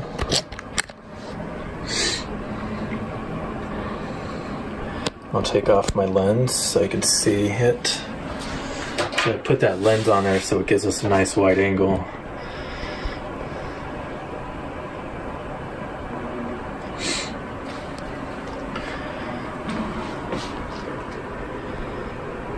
So there we have it.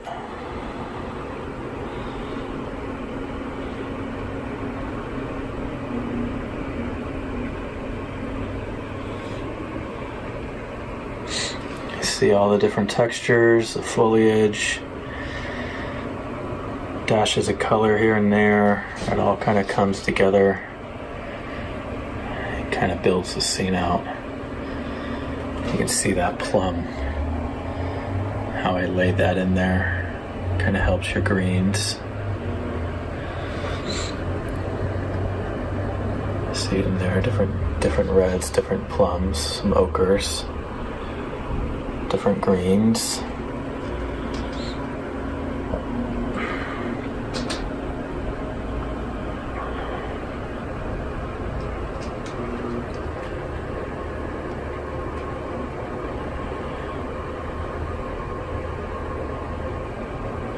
I like to get up close so you guys can actually see it, see the marks, see how thick it gets in certain spots. Like it's really thick and heavy in here.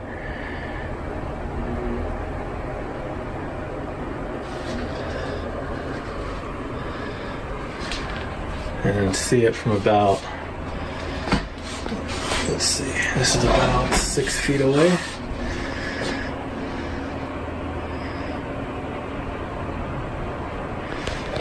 And let's both of them together. Not bad. You can actually see the hut a lot better in my version than in the picture.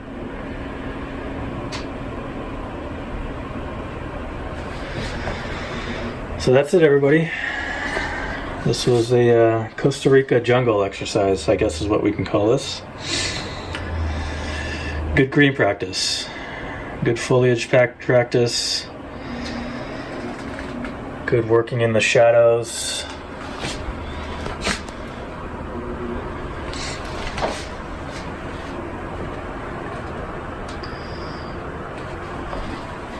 Get an idea how thick and lush it was. That's Costa Rica.